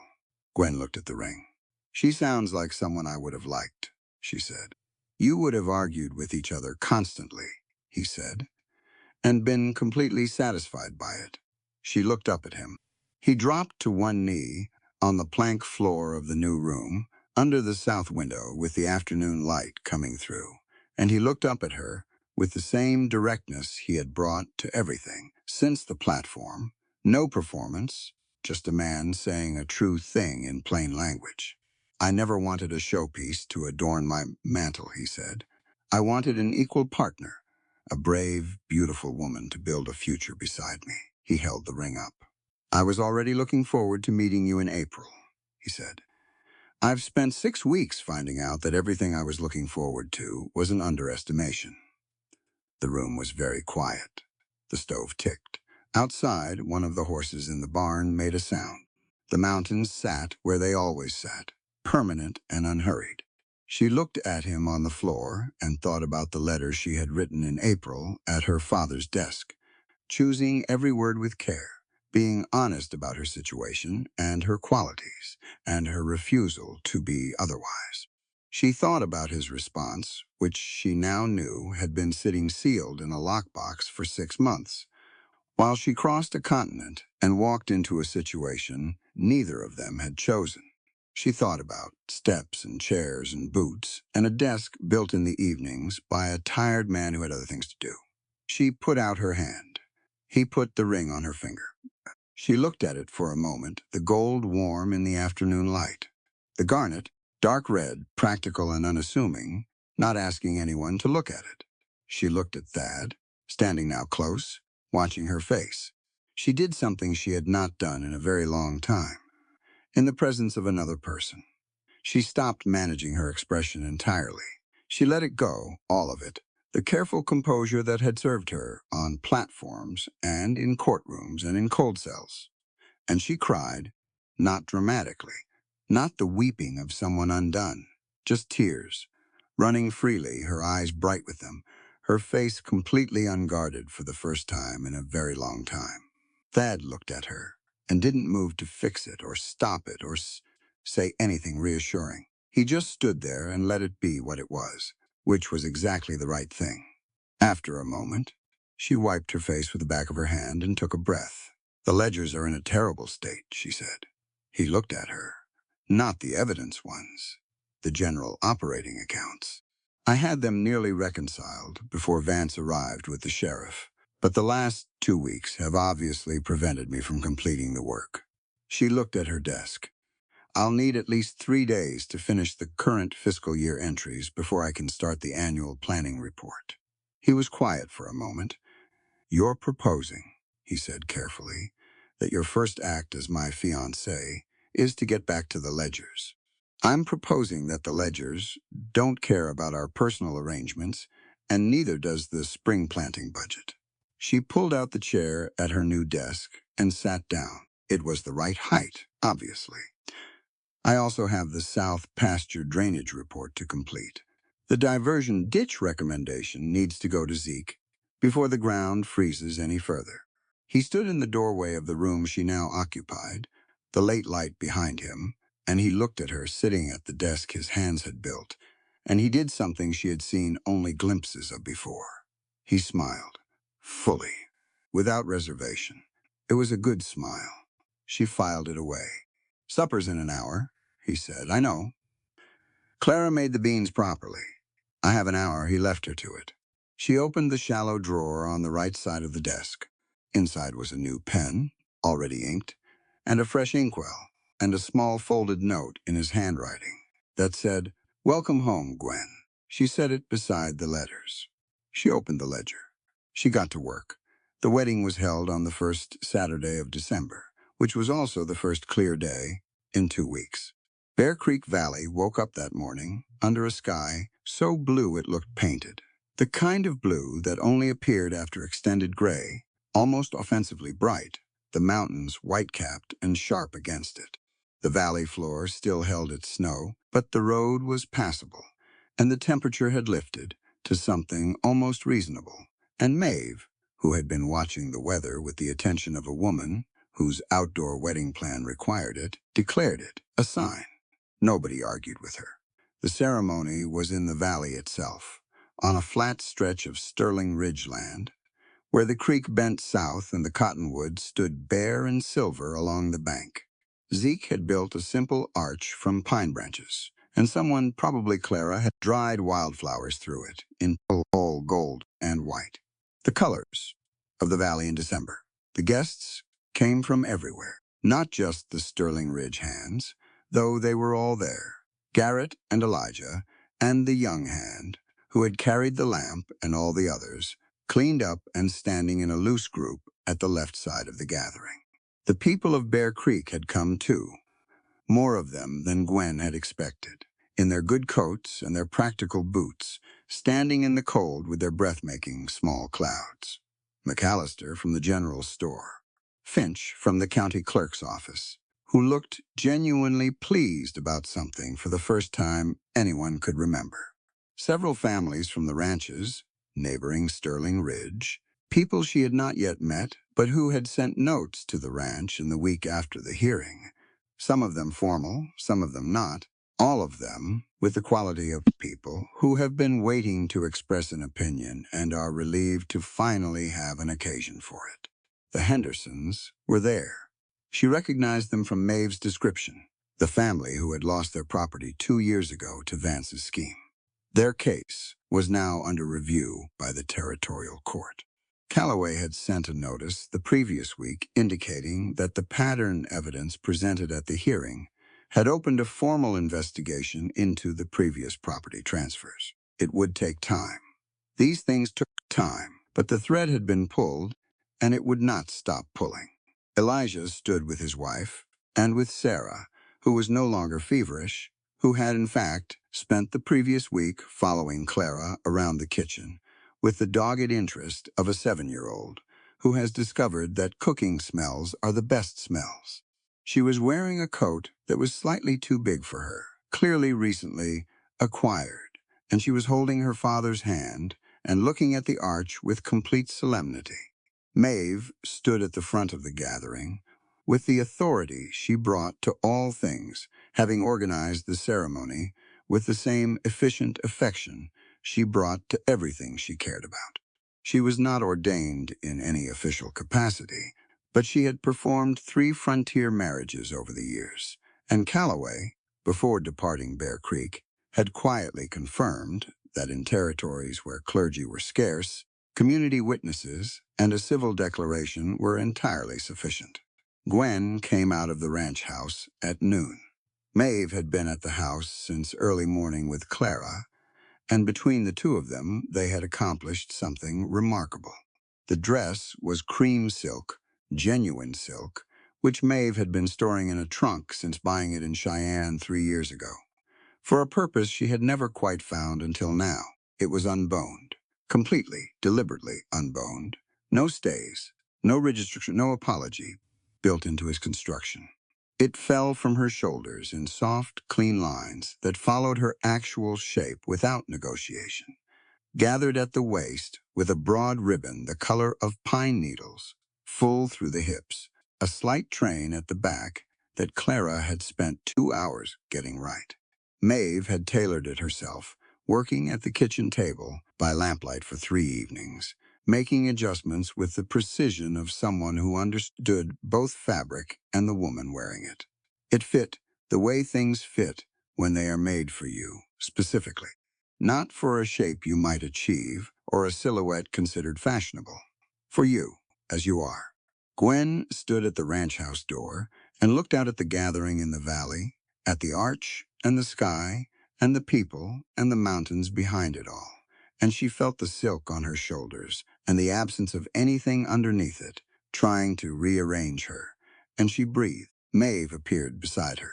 She looked at Gwen in the doorway, and her expression did the thing it sometimes did, moved through several layers, and arrived somewhere beyond the reach of easy description. She straightened the ribbon at Gwen's waist, one small, precise adjustment. "You're ready," she said. "I've been ready for a while," Gwen said. Maeve made a sound that was satisfaction and amusement in roughly equal parts and offered her arm. They walked out together into the December light. The gathering went quiet when they came into view. Not the sudden silence of surprise, the gradual quiet of people who are paying attention. Gwen walked across the snow-covered ground with her back straight and her chin level, and the silk making its soft sound around her. And she didn't look at the crowd. She looked at the arch and at the man standing under it. Thad had cleaned up in the way men of his type cleaned up, which was not a transformation, but a refinement. His good coat, dark wool brushed, a clean shirt with a proper collar, his hat in his hand. He had shaved, which made his scar more visible, the pale line from jaw to collar that she had stopped seeing as a flaw some weeks ago, and started seeing as part of the complete picture of him. He stood at the arch with Zeke beside him and watched her come across the field, and his face was doing the thing it did when he wasn't managing it. She stopped in front of him. He looked at her for a moment, really looked, the way he had always looked at her, directly and without apology, seeing what was actually there. "You look like yourself," he said quietly, for her alone. It was the best thing he could have said. She knew he knew that. Maeve spoke the words of the ceremony, in her clear, carrying voice. The traditional promises adapted slightly for 2 people who had negotiated their terms with some thoroughness before arriving at this moment. To partner, to support, to be honest, to do the work. Simple and specific. The kind of vows that would actually hold up against the daily demands of a working life on the Wyoming frontier. When it came to the exchange, Thad took her hand and looked at her and said, "My equal. In this house and on this land and in everything we build," she said, "my partner. In the ledgers and the hard seasons and the long work." The gathering laughed at the ledgers, warmly, the laugh of people who knew the story. Maeve said the words that made it official. Thad kissed her, briefly and without performance, and she kissed him back, and the gathering made the sounds that gatherings make. Zeke, beside Thad, was smiling. He was not a man who smiled frequently or without reason, which made it a significant thing when he did. He looked at Gwen over Thad's shoulder and gave her the small nod that meant what it had meant since that first conversation in the kitchen, an acknowledgement between two people who understand each other. She nodded back. The afternoon that followed was the loosest, warmest thing Sterling Ridge had hosted in years. Clara and two women from neighboring ranches had set up tables from the bunkhouse in the cold air and covered them with food, the serious, abundant kind. The hands built a small fire in a cleared space, and someone produced a fiddle from somewhere, and by mid-afternoon, the flat ground by the cottonwoods had become a dancing area, populated by people who were not necessarily accomplished dancers, but were cold enough to move enthusiastically. Sarah Jenkins danced with Elijah in a series of small circles that had more energy than technique and made everyone watching them feel like the afternoon was exactly right. The Henderson family stood with the Sterling Ridge, hands and ate together and talked, and the conversation was the ordinary kind about weather and land and what the spring might bring. Gwen stood with Thad at the edge of it and watched. "The south pasture drainage," she said. "On a wedding day, I was going to say the diversion ditch report is on my desk, if you want to read it before the ground freezes. I'll read it tomorrow. Tomorrow is Sunday." "I know what day it is, Gwen." She looked at the valley, the mountains going gold in the late afternoon light, the creek bright along the cottonwoods, the people eating and talking, and a child dancing in small circles. "The school," she said. He looked at her. "I've been thinking about it since the third week. There are at least 8 children on these ranches within 4 miles who have no access to any formal education. Sarah is one of them." She paused. "There's the old supply building on the south end of the property. It's sound. It just needs a stove and windows." He was quiet. "I know how to teach," she said. "My father taught me. I know what a proper library needs to function. And I have been thinking about the books I could write to in Philadelphia for, because there are distributions programs through several." "Gwen." "Yes, yes," he said. "The building is yours." She looked at him. "It's been sitting empty for 3 years," he said. "It needs something useful in it." He paused. "The Elijah family. If Sarah's going to attend, she'll need to be able to get there in bad weather. I've been thinking about that too.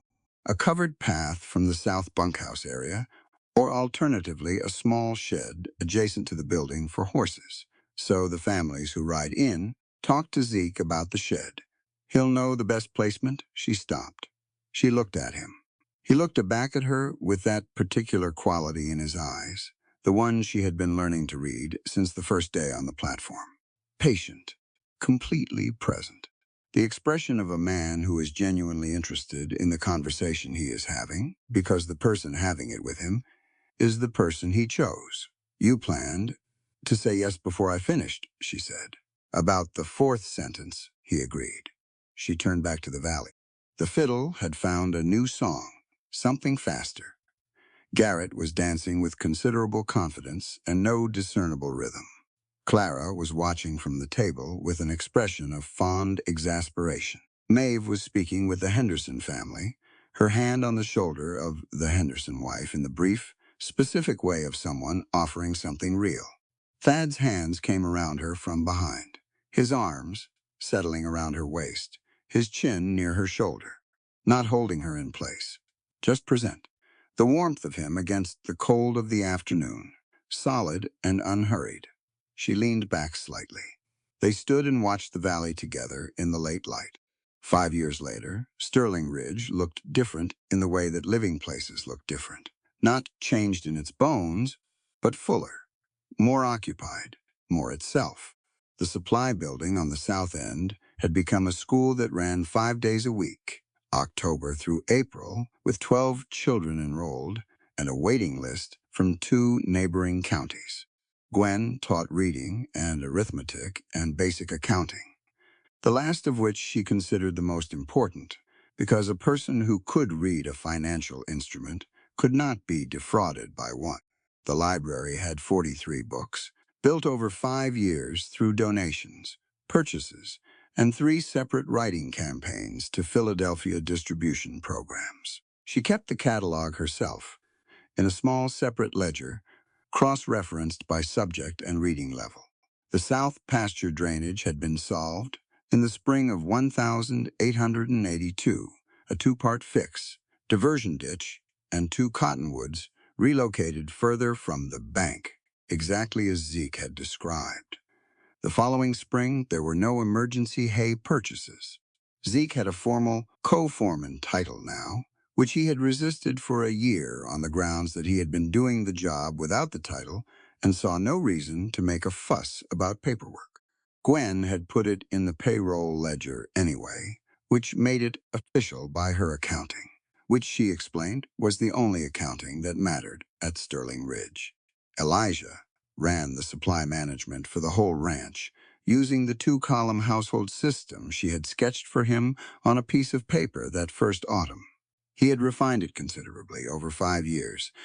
He was better at it than she had been.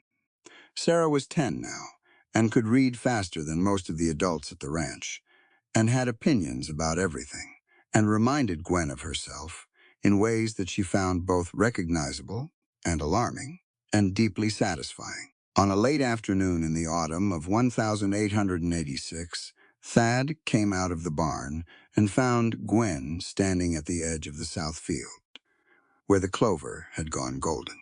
Their 2 children were in the clover, the older one attempting to teach the younger one something that required demonstration and was not going well. The mountains were doing what the mountains always did in autumn, turning the light amber at the peaks, indifferent and magnificent. He came up behind her and put his arms around her waist. She leaned back. "The school enrollment form for next year," she said. "I signed it this morning," he said. "It's on your desk." The Henderson family wrote. "Their youngest will be old enough in January." "Good. I also wrote to the Cheyenne Library about the geography collection. They have duplicates they're willing to donate." "Also good." She was quiet for a moment. "Thad?" "Yes. The south pasture fence needs replacing before spring. The east section, specifically." He exhaled slowly. "I know. I put the cost estimate in the annual report. It's reasonable if we move the Laramie purchase to April instead of March." I read it. And I'll talk to Zeke tomorrow." She turned her head slightly. He turned his, close enough that the conversation required very little distance. "We built something real," she said. He looked at the field, at the children in the clover, at the mountains holding their ancient, patient position above everything. "We did," he said. The sun moved lower, and the light went gold across the whole valley, across the fence lines, and the school building, and the barn with its repaired roof, and the creek running bright below the cottonwoods where the bank no longer flooded. They stood and watched it go, the 2 of them together on the land they had built and were still building, and the mountains kept their counsel, and the children played, and the clover bent in the evening wind. Exactly right. All of it. Exactly right. This is a work of fiction, all characters, and events are entirely imaginary. Any resemblance to real persons or actual events is purely coincidental.